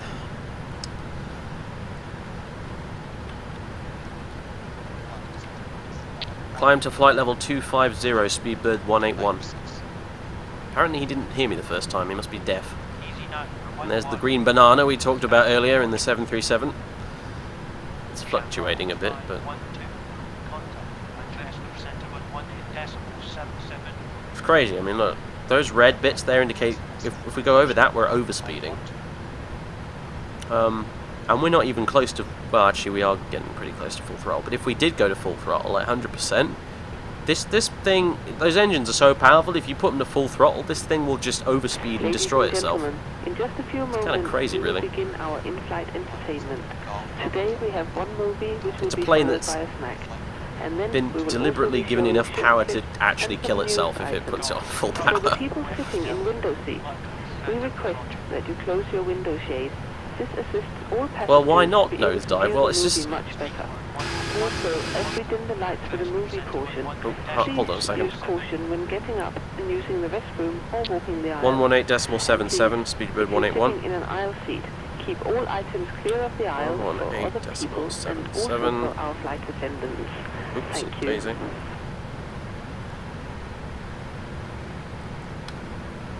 Manchester Centre, Speedbird 181 with you, leaving flight level 209er, climbing flight level 250. Speedbird 181, Manchester Centre, roger. Okay, cool. Anyway, what the fuck was I saying? Yeah, anyway, I'm not opposed to doing silly things in planes, I've got to be honest with you. I mean, you should have seen the first flight I ever did in this. I uploaded some pictures of it to Twitter, and people had a right old laugh because of the weird thick shit that was going on. It's just when we've done like a fucking hour-long pre-flight, and then all the takeoff and stuff like that, it really feels like such a shame to screw it up now, you know? Fuel pump centre right, centre left. Wow, we can turn those off now. There we go. So the centre tank is empty, which I hope is normal. It should be, because the bloody plane loaded it that way. But, yeah. I'm almost certain I remember hearing or reading somewhere that they empty the centre tank first and pump it out to the wings, so I'm pretty sure that's normal. Manchester Centre, World Cargo 4908. 1,000 feet to level. Nearly there. Also, I forgot, I kind of weirded out there a little bit when we got told Manchester Centre, because I was like, what the fuck? And then I realised we're not flying to Europe, we're flying to America.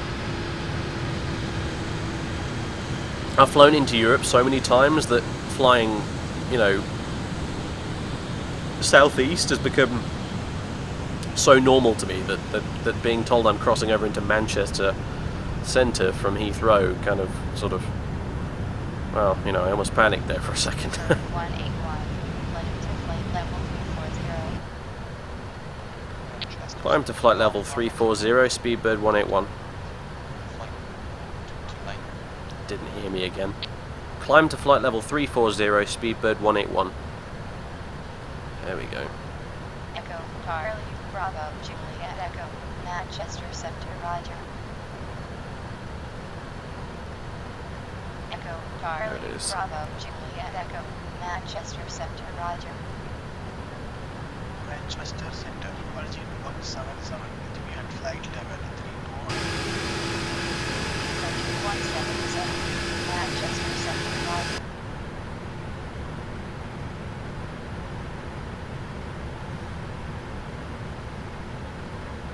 Manchester Centre, City Island 771 with you at flight level 284. City Ireland 771, Manchester Centre, roger. Whew.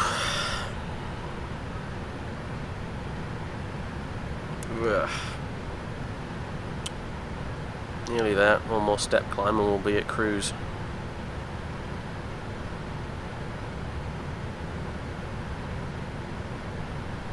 Alright, see you, dude. We're nearly done here anyway, so... Speedbird 181, climb to flight level 340. Climb to flight level 340, Speedbird 181.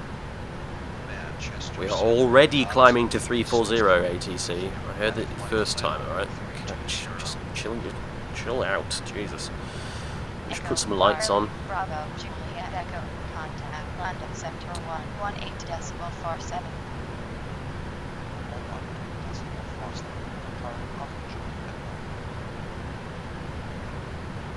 Thompson 363, Manchester Center, Roger. Floods, just want the panels.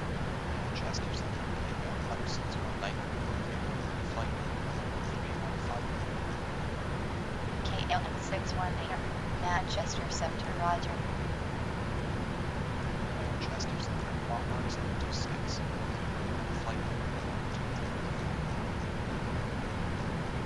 Monarch 726, Manchester Center, Roger. And these panels as well. Come on. You awkward bloody thing. I have to admit, I sort of prefer the way the Airbus guys did it, where they just had one button which turned on the panel lights. So much simpler. Not realistic, but for fuck's sake, it's a desktop sim and I'm using a mouse, not my hand. That sounded slightly dirty for some reason. Moving on. Golf Bravo, Kilo Lima Bravo, Manchester Center, Roger. KLM 618. Any ones we can switch on up here? Ah, there's shield panel. Ladies There we and go. gentlemen, in just a few moments, we'll begin our meal service for the flight. Please refer to the menu given to you on boarding for 2 meal choices and for the beverage There you choices. go. Panels are on. It doesn't look like they're on, but they're sort of UV lights, if you see what I mean. They'll actually, when it gets darker, you'll actually see them properly on. Thank you. And we don't need the floodlights on right now because it's still bright enough. Oh baby, use that mouse. Oh. 511, Manchester Center, Roger.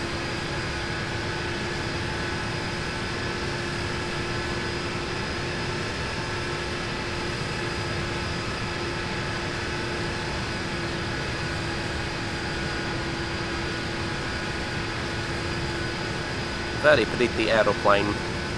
Yeah, it's a...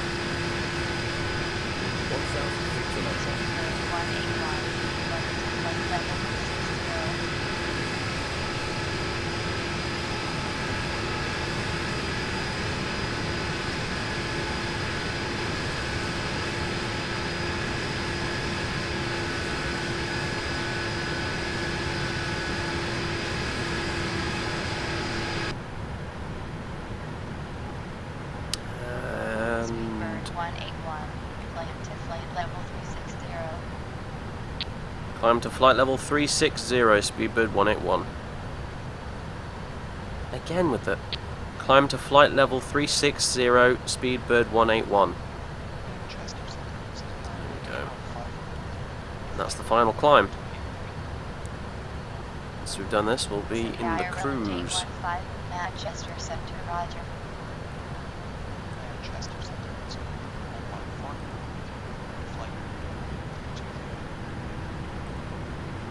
Let me get the old Project Fly radar up then. Let's see where we are. We are... Oh, I need to refresh it and log back in again. Come on. How irritating. There we are. Right. Give it a second, it'll load everything in. Manchester Center, there we are. Golf, Charlie, Tango, I'm just going over wheels. With you at flight level 222. Thompson 363. And then we'll have to cross over Ireland, and then we'll be on our way. 1,000 feet to level off. Oh, Christ. 118.47, Thompson 363. Already nearly there, okay. Well, it was only a 2,000 foot climb, I suppose. Yep, there's Wales. No, it's glory, I guess. It's looking a bit brown this time of year.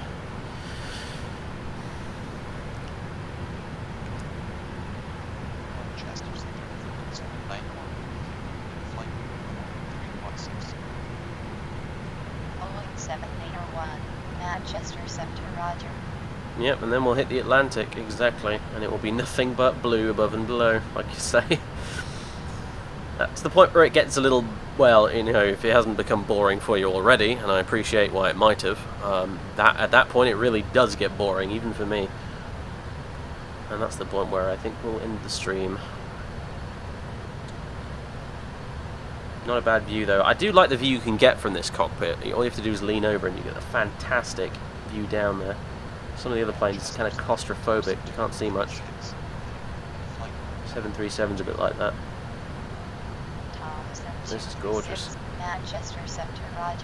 Comfy seats as well. You've got the old sheepskin seats.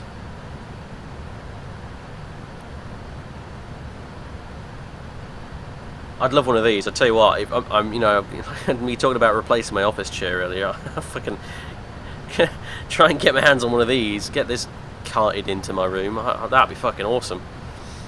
I bet they'd be really comfy too. Is that a contrail? It's a fucking contrail. Something just went past us. I'm sure there's a contrail there. Yeah, look at that! Oh, shit! Blink and you'll miss it. But fuck me, it's a Thompson. Something or other. Might be a 757. There he goes. Haha! Bloody hell. See our contrails out behind us as well now.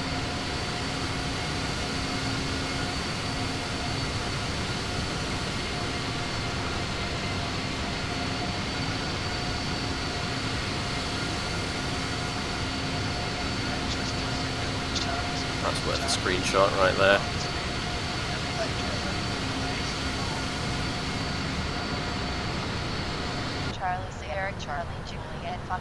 I could go have a look in the cabins, couldn't I?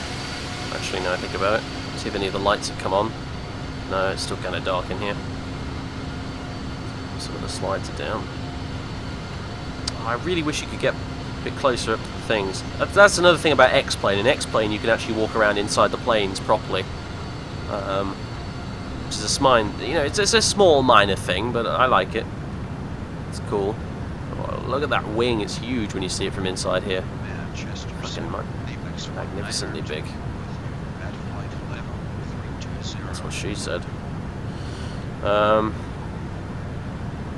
big wing view for the win. If I could stop, disappearing back into the plane.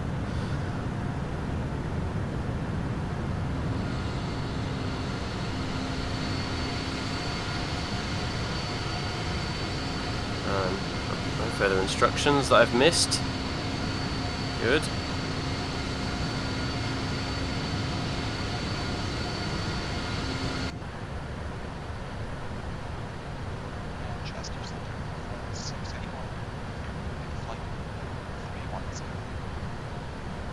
The passengers are just invisible, like me and my co-pilot here. They're disembodied invisible heads that float around cockpits like this. Whee!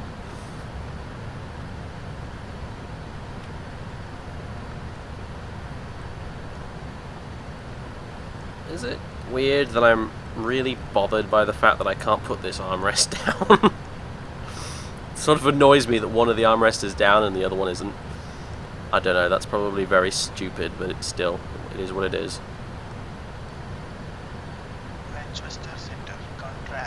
Oh, that view though. Contract 515, Manchester Center, Roger.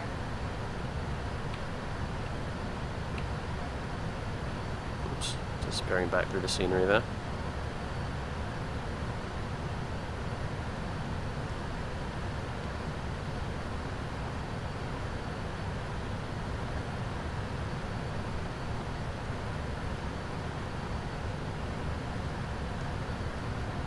Yeah, Lost Souls Airlines, there you go.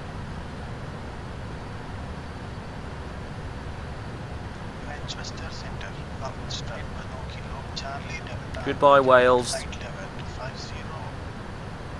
See you again soonish. God, I'm going to have to do the journey back at some point as well, aren't I? That'll be quite the thing. I wonder if I should do it in the 777 on the way back as well. Or maybe I should do it in an American one, fly a Delta one or something. Just to shake it up a bit. Another route I want to do is, I already told you I wanted to do down to Sydney in Australia, but I'd like to do, there's a French one, I think, from Paris, Charles de Gaulle to Rio de Janeiro in Brazil. That'd be quite a cool one.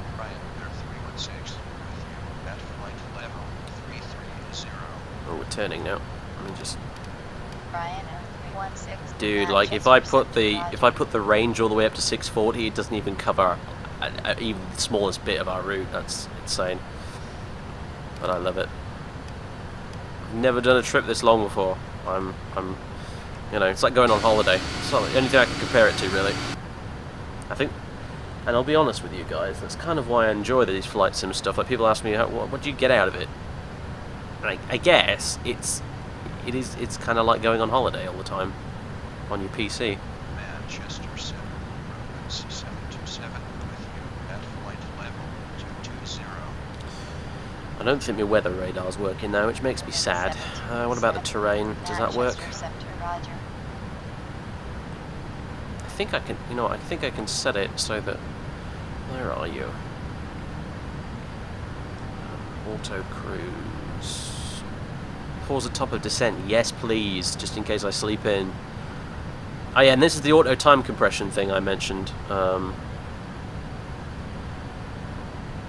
So you increase the time compression in between waypoints, which is pretty neat. But I want to do it in real time just because it feels more legit that way.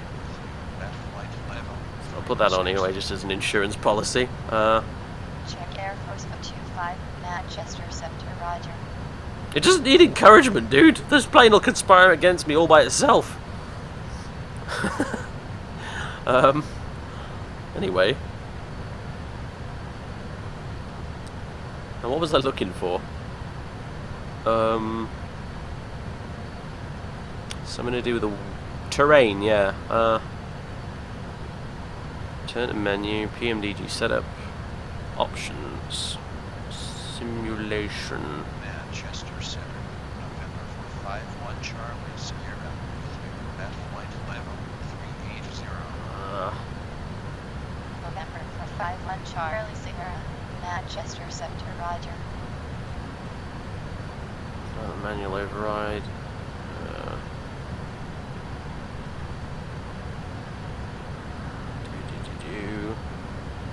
Service-based failures. I'll leave that off for now. If and when I get more experience with this plane, I'll turn that on and see how long we can get this thing going before something breaks on it and causes an emergency. Manchester Center, giant 515 with you at flight level. Display units power up. No. Giant 515, Manchester Center, Roger.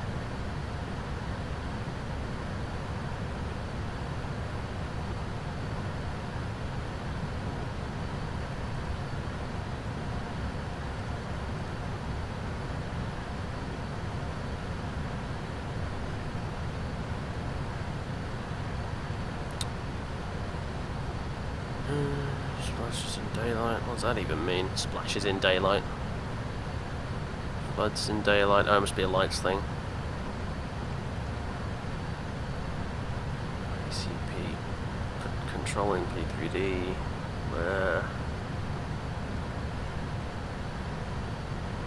Oh, I can't find anywhere. All I wanted was the thingy.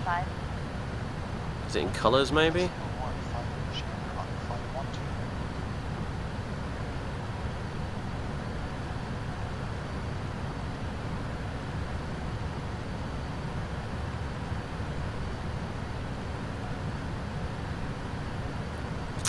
Nope, ain't got a damn clue. Never mind. I wanted to set it so that you can change... By default, the water on a radar like this will appear black. And I wanted to make it so that it appeared... I wanted to make it so it appeared blue. Because you could do that in the 737, but evidently not in this, or at least I don't know how to do it in this. Frame rate, by the way, is gorgeous right now. I'm getting 60 frames. No problemo. Oh, and there's Ireland in front of us. Awesome.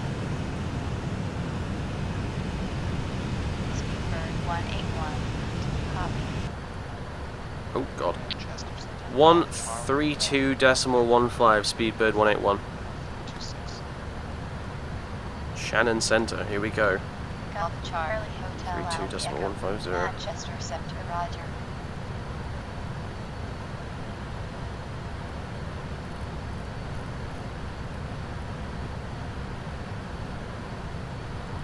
Go. Shannon Center, Speedbird 181 with you at flight level 360. Speedbird 181, Shannon Center, Roger. Awesome, there we go. That's what we need to do, really. Just let them know we're in their airspace, and that's kind of it. KLM 62, Shannon Center, Roger.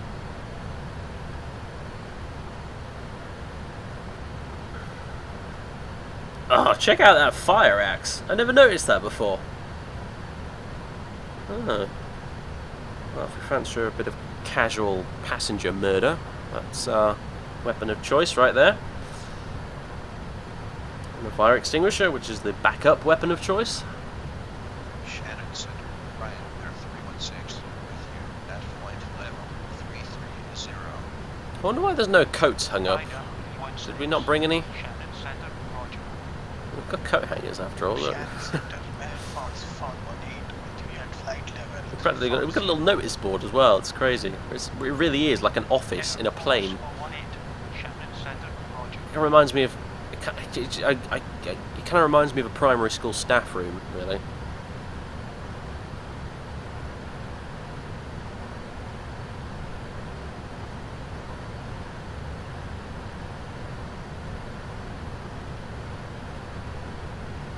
And the cupboard down there with a bunch of papers in it. Shannon Center, Royal Air 989, with you at flight level 30. Ryan Air 939, Shannon Center, Roger. Oh. You shifted over there a bit. Son of a bitch. Yeah, fire extinguishers. We're gonna need those, he says. You asshole. Give me a break. I'm not that bad. Shannon Center, contract 515, with you at flight level 50. Contract 515, Shannon Center, Roger. Shannon Center. Weather's nice at least. Cloud cover's looking pretty good. I'd love to know why my weather radar doesn't work. It really should. It's supposed to work with active sky, basically. The weather radar in the Airbus works because, to be honest with you, they're a lot more sensible, and they just made it go off the in-game data on where clouds are and stuff. So it doesn't matter what weather add-ons and shit you're using, the Airbus weather radar always works. But not so in this, which is kind of irritating, because then we don't know if turbulence is coming up until we've hit it, you see. Shannon Center, American 891, with you at flight level 320. Where is he flying over? Currently, Ireland. Most southernmost bit of Ireland. We're on our way out of here, across the Atlantic, and we're going to go land in JFK in New York. I'm basically waiting until we get across the other side of Ireland and we hit the Atlantic Ocean, and then I'm going to end the stream, and then I will come back tomorrow when we are about to arrive, well, when we're close to arriving in America. It's a long flight, and I'm going to go get some sleep while we're crossing the Atlantic. Thompson 174, Shannon Center, Roger.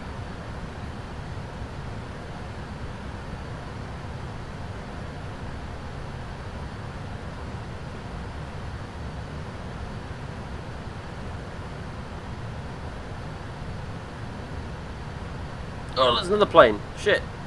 Hello, who's that? That's... Fucking hell, hang on. What is that? It's another Thompson. It's a... Ooh, I think it's an A3... You know, it's an A350, I think. I think it's an A350. That's kind of cool. One of them fucking space-age sci-fi airliners I told you about before, with the touch screens in it and stuff. Shannon Center, City Island 6 flight level 310. City Ireland 6'1", Shannon Center, roger.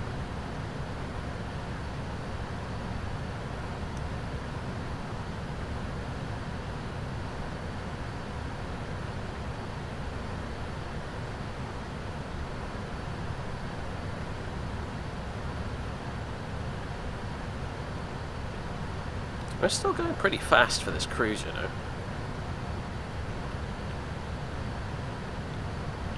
I really think I should lower the old cost index a bit, you know. Economy cruise. Flight level 50. Golf, Yankee, Foxtrot, Oscar, Quebec, Shannon Center, roger.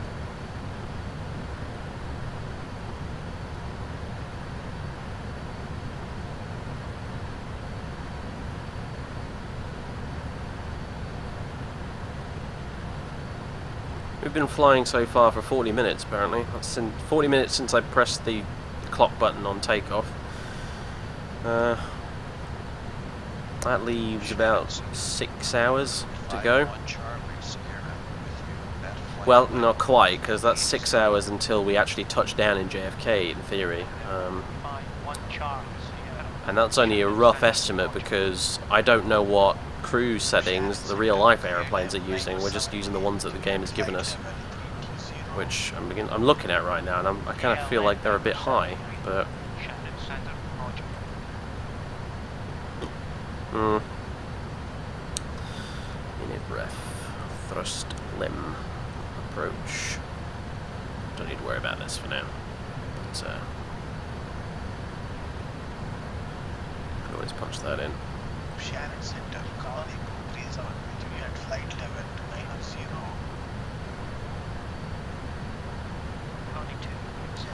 90.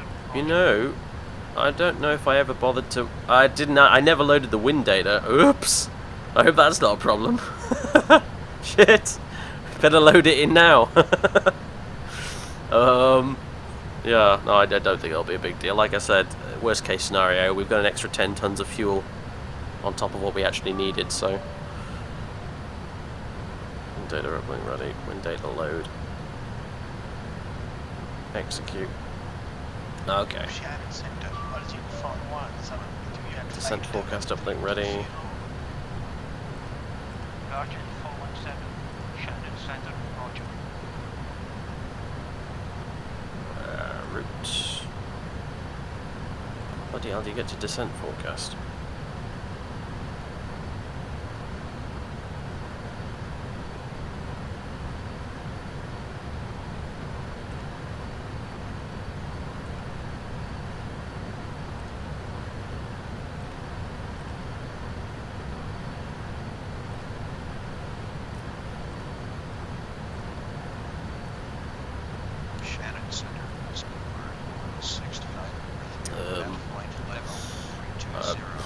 I don't know how we. 165, Shannon Center, roger.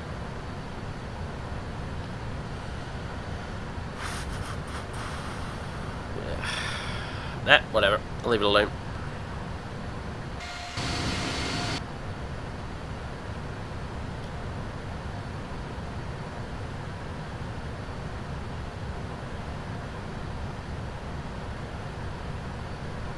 Through the hurricane. Oh yeah, I forgot about that. Apparently there's a hurricane off the coast of the United States at the moment, and we will be flying through the edge of it at some point, which will be a barrel of laughs, I'm sure.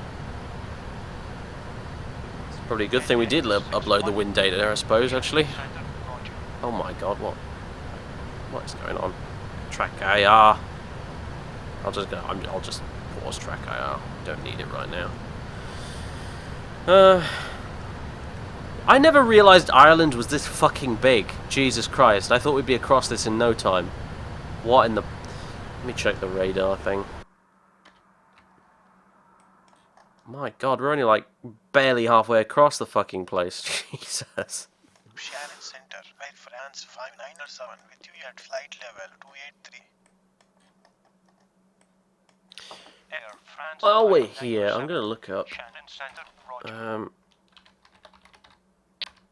cruise speed for transatlantic flight.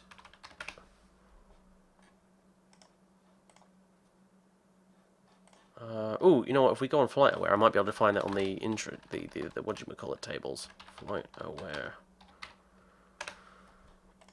Back where we found the cruise altitudes, you know. So then we can find out what actual speed Speedbird 181 flew in real life earlier today.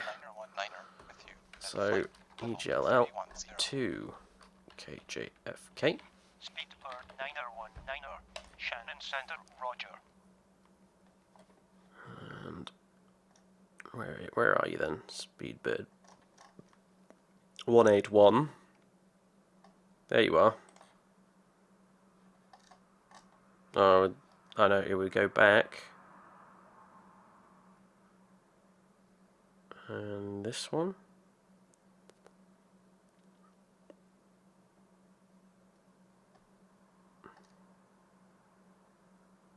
Shannon Center, Hotel Kilo Bravo Juliet Alpha, with you at flight level. What bloody one was it? Was it this one? Hotel I think it was Kilo this one. Bravo Juliet Alpha, Shannon Center, Roger. Oh, it'll do either way. Speed 415 knots according to this. Let's have a look at the graph.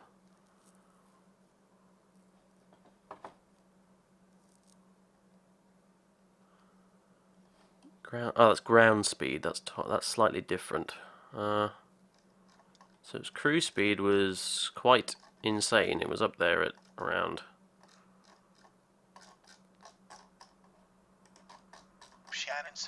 Yeah, it fluctuates a bit, but yeah, average is 415 knots ground speed. I think we can see ground speed 464, and theirs was 418, if I'm not mistaken. 415, in fact. So yeah, we're going significantly faster than they did in real life, so I'd actually like to dial that back if possible. Let's have a look. Perf. Rust limb approach. How do we get back to that bloody... Is it prog? Progress?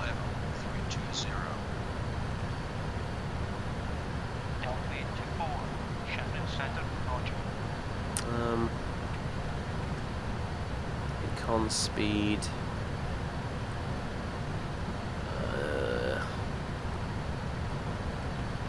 It only gives it in. That's annoying. It gives it in Mach and not, you know, anything else. Am I gonna have to calculate bloody ground speed to Mach or something? Ground speed to Mach. Shannon Center, Liner 167 with you at flight level 289er. Knots speed. Liner 167, Shannon Center, 415. Convert. That's Mach .072. Except that's oh.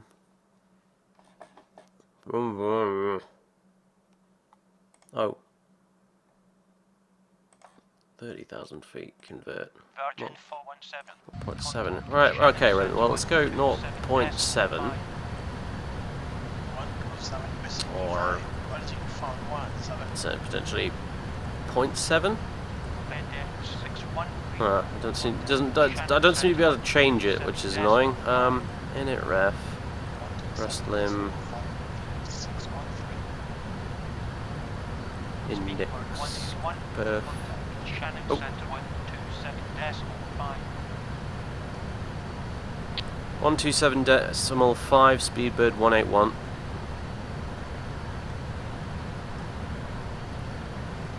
Better do that then.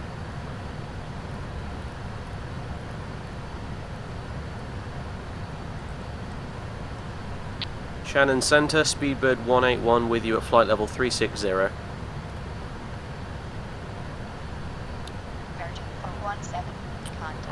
Cost index, there we go. We put it to 5. Speedbird 181, Shannon Center, Roger. 13, I could reduce the speed manually up here, but I'd rather not, in case it buggers stuff up. You know? FedEx 75 from Shannon Center, roger. Speedbird 181, contact Shannon Center 1, 32.15. Oh, they're bouncing me around through bloody frequencies again. 132.15 Speedbird 181. That's the one we were literally just on. Assholes. Shannon Center, Speedbird 181 with you at flight level 360. Virgin 417, contact Shannon Center 127.5. 127.5, Virgin 417. Speedbird 181, Shannon Center, roger. Shannon Center, FedEx 754, we at flight level 88. FedEx 754, Shannon Center, roger. Speedbird 181, contact Shannon Center 127. Again with the... What the fuck? I just disconnected the auto throttle. Wasn't that dumb? Anyway, it's not quite what I wanted. 127.5 Speedbird 181. We go to the other frequency, and then they'll tell me to switch again. I'm quite sure. Shannon Center, Speedbird 181 with you at flight level 360. Again. Why are there two Shannon Centers, by the way? That doesn't make any sense.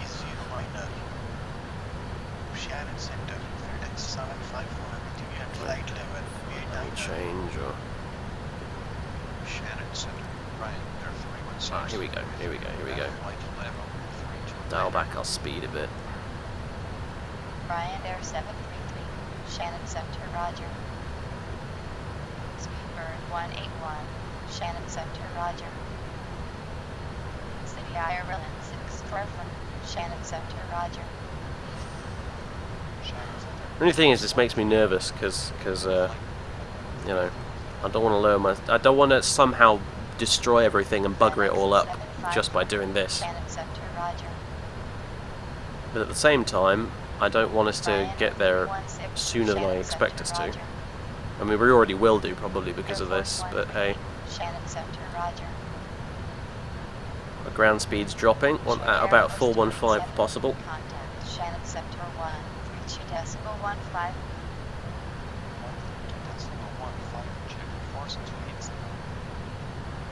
Shannon Center, reaching the cargo to 45, we at flight level 320. Yeah, I've been streaming a while, haven't I? Told you I was bored. Shannon Center, roger.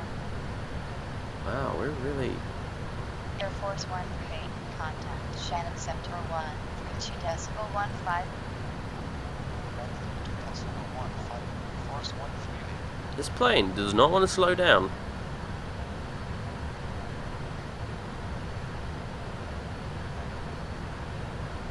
Really, really does not want to slow down at all. What do my legs say? Well, a weird sentence, but hey, I know.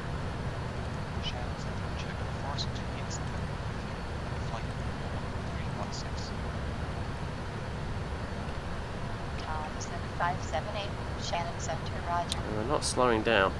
It's annoying me. Speed break time. I'll force it to slow down.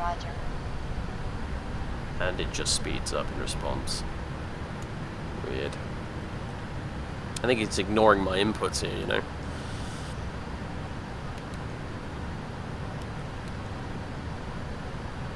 It's just like, no, sorry dude. You're, is it because VNAV is on? Not that I can turn VNAV off. Shannon Center, roger. Unless maybe I hit hold. Shannon Center 1. And dial that to speed.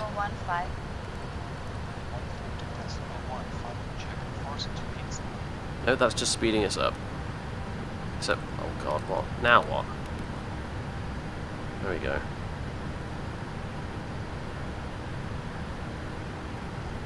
Oh no, here we go. It's because this bumped up to 270 again. Okay, apparently the plane just doesn't want to cruise at anything less than about 265 or so, so I guess that's what we'll have to leave it on. Fair enough, you win, plane. I'm not going to argue.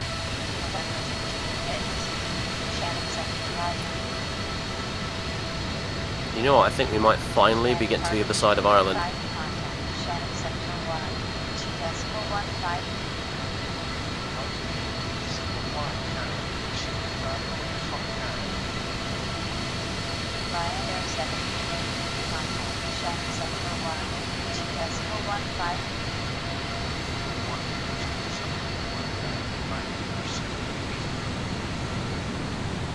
Press the IS Mac button. Oh, I don't know. Do we want to do that? Oh, that doesn't. I don't think that doesn't. That all that does is it changes this from IAS to Mac. There you go. See, it just changes the format with which the speed is displayed. So.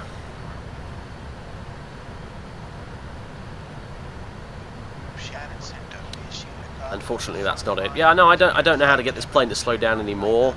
It seems to. Did you see? You see this? This you got these yellow bars, and then we've got this bit in between, and that seems, for whatever reason, to me, to be the kind of acceptable margin within which the plane will allow me to fly it. It won't go above or below this blank bit here in the middle. It seems to be the case, anyway, to me. I think I've slowed it down as much as I can, but I think one of the reasons for Speedbird 181's slow speed IRL is probably because he was hitting a headwind or something. I don't know, really.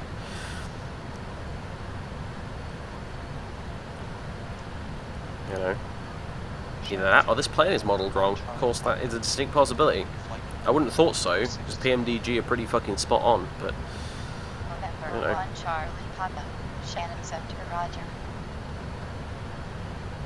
And the funny thing is, because we're going this way across the Earth, from east to west, that fucking sunset is going to be with us for hours. It's not going away. It's just because the way the curvature of the Earth works, unfortunately. So we'll get into we'll probably arrive in New York, and it will still be sunset, more or less. We'll probably be approaching more towards dusk when we get there, actually. But yeah, the wondrous nature of living on a planet that's the shape of a globe instead of flat.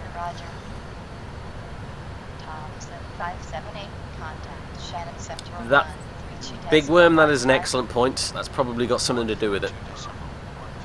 Of course, it doesn't explain why the real Speedbird 181 was going slower than this, but again, maybe that was, again, headwind.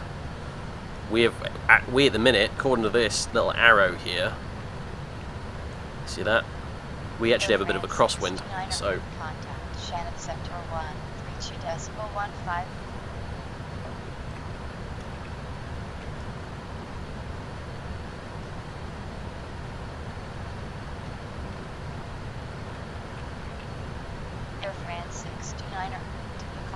Racing the sun, yes, exactly. Didn't want to say it. Then again, I do. Terrible puns are kind of a thing when it comes to my video titles, so why not embrace it, I guess. 131.15, Speedbird 181. Delta 546, Shannon Center, roger. 131.15, okay. Traffic. Hey up! Well, I'll be fucking damned. There's a plane crossing in front of us, about 26,000 feet below us. Let's go external, see if we can see him. We can spot him down there somewhere. Never will we? He's too far below. I suppose that's one thing I'm mildly concerned about. A mid-air collision while I'm asleep. But I'm sure it'll be fine. Oh, there he is, there he is. Ah. There he goes. Who the fuck's that then? It's Brussels Airlines. It's a Brussels Airlines. I can't quite tell. I think it's an A330. Yeah. Off he pops. Okay, I don't think he was 26,000 feet below us. He was 2,600 feet below us. I read that wrong on the readout, but never mind. Your current flight level, you should use Mach. You're quite right, actually, really. Switch it to Mach, why not? In fact, I can just make it go away by doing that, really, so... Oh, I don't want to do that, though, because I'll speed us up, which is the opposite of what I want, so sod that. But anyway, yeah, put it on Mach. You're quite right, sir. You're quite right indeed.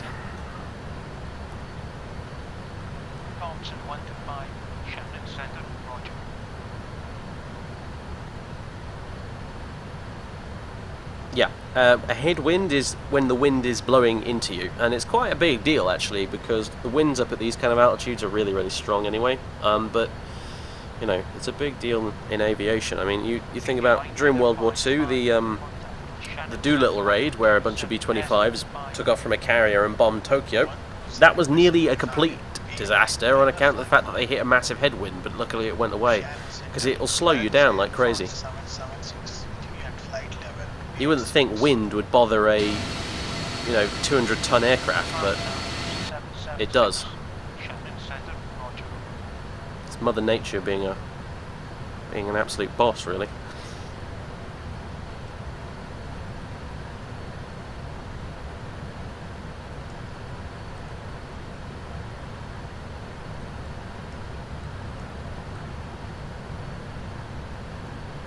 Well, we're officially past Ireland. Let me just get the old radar thingamajiggy up.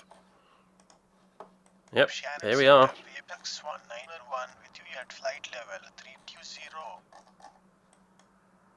Now then, the question is... I need to estimate when I need to set my alarm, basically.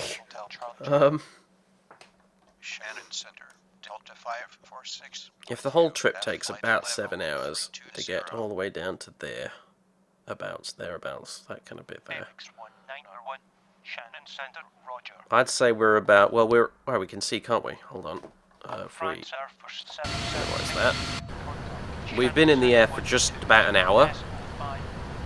Now, taking into account that we were going and we are going a bit faster than the real one did. So, let's say, please set my alarm for like 4 or 5 hours from now, really. I mean, it will pause at the top of descent, which is good, but I'd rather be there just a little before the top of descent, to be honest with you, because the top of descent is, in fact, almost on top of the US. I kind of wanted to stick around and, be awake at least, to be able to see it coming over the horizon, But hey. Top of descent is just after Providence, so yeah, we'd be well over the coast at that point.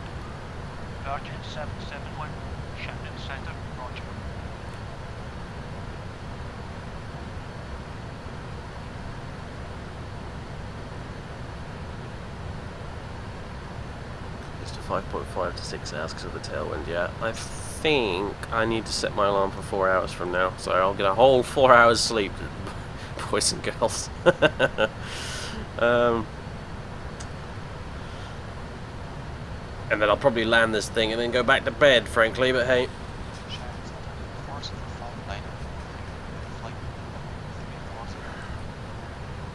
Co-pilot's everything under control. Oh, I don't know about that, mate. He nearly scuppered our entire takeoff earlier. I don't know if you saw it, but I said something with the hard mute for FS2 crew turned off, and he interpreted it as me saying stop, which then he put him into rejected takeoff mode, which then nearly killed us, essentially.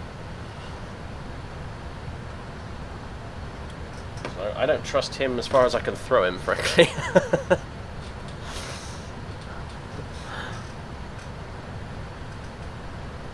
Oh, you saw it, did you? Yeah, so there you go.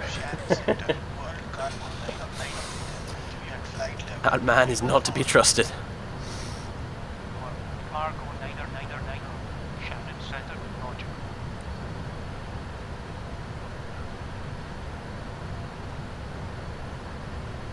I got this game even. This game. She looks beautiful. No, this game does look gorgeous. I've got to admit.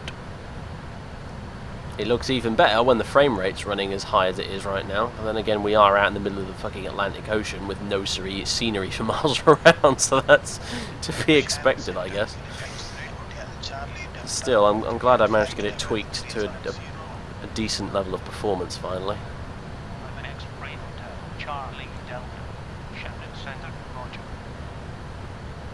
Oh, I'm inside the seat. That's not good, is it? Shannon Center 127.5. 127.5, Apex 191.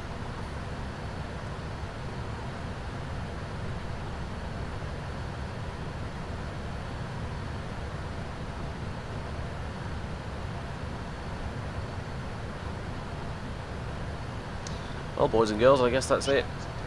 Thank you for coming. It has been a monumentally long stream, I know. Like I said, I had nothing better to do. I've got the house to myself this weekend, and to be honest with you, I'm just goddamn bored. So, I figured why not do...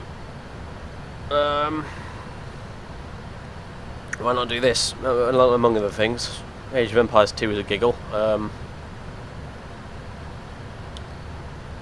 Wish Oblivion was a bit more fun than it was, but hey. And I wish Stalker had worked, but hey.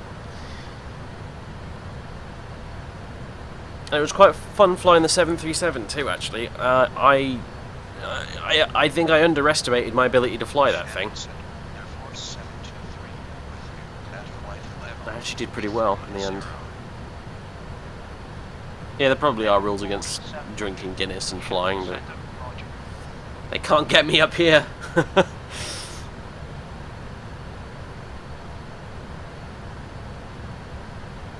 Probably won't be awake when I start again. Yeah, to be fair, I would, you know, yeah. It's, I wouldn't blame you. I would not blame you. I'll you know, the Twitch VOD will be there. I'll put both of these streams on YouTube. The departure and arrival. In case people want to watch them. And then, yeah, until then, folks, I'll see you, and hopefully I'll make it before the top of descent, but I can see myself waking up in 4 hours and thinking, fuck this, and going back to sleep, so I'll probably see you over Providence in the United States. And I will have a lot of work to do, because I will have to very quickly configure an entire descent.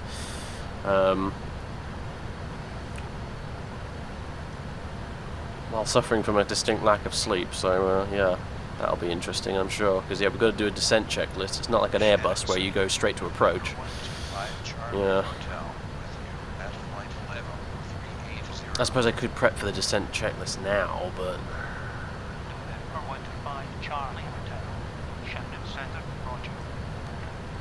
Put the chart light on. Work table light, which is that.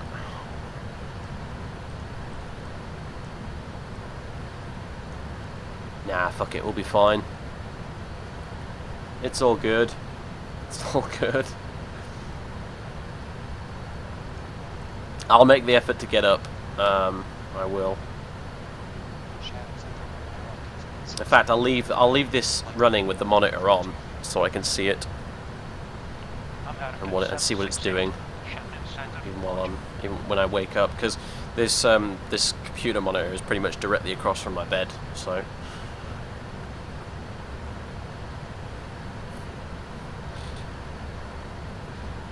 Alright, everyone. Ta-ta.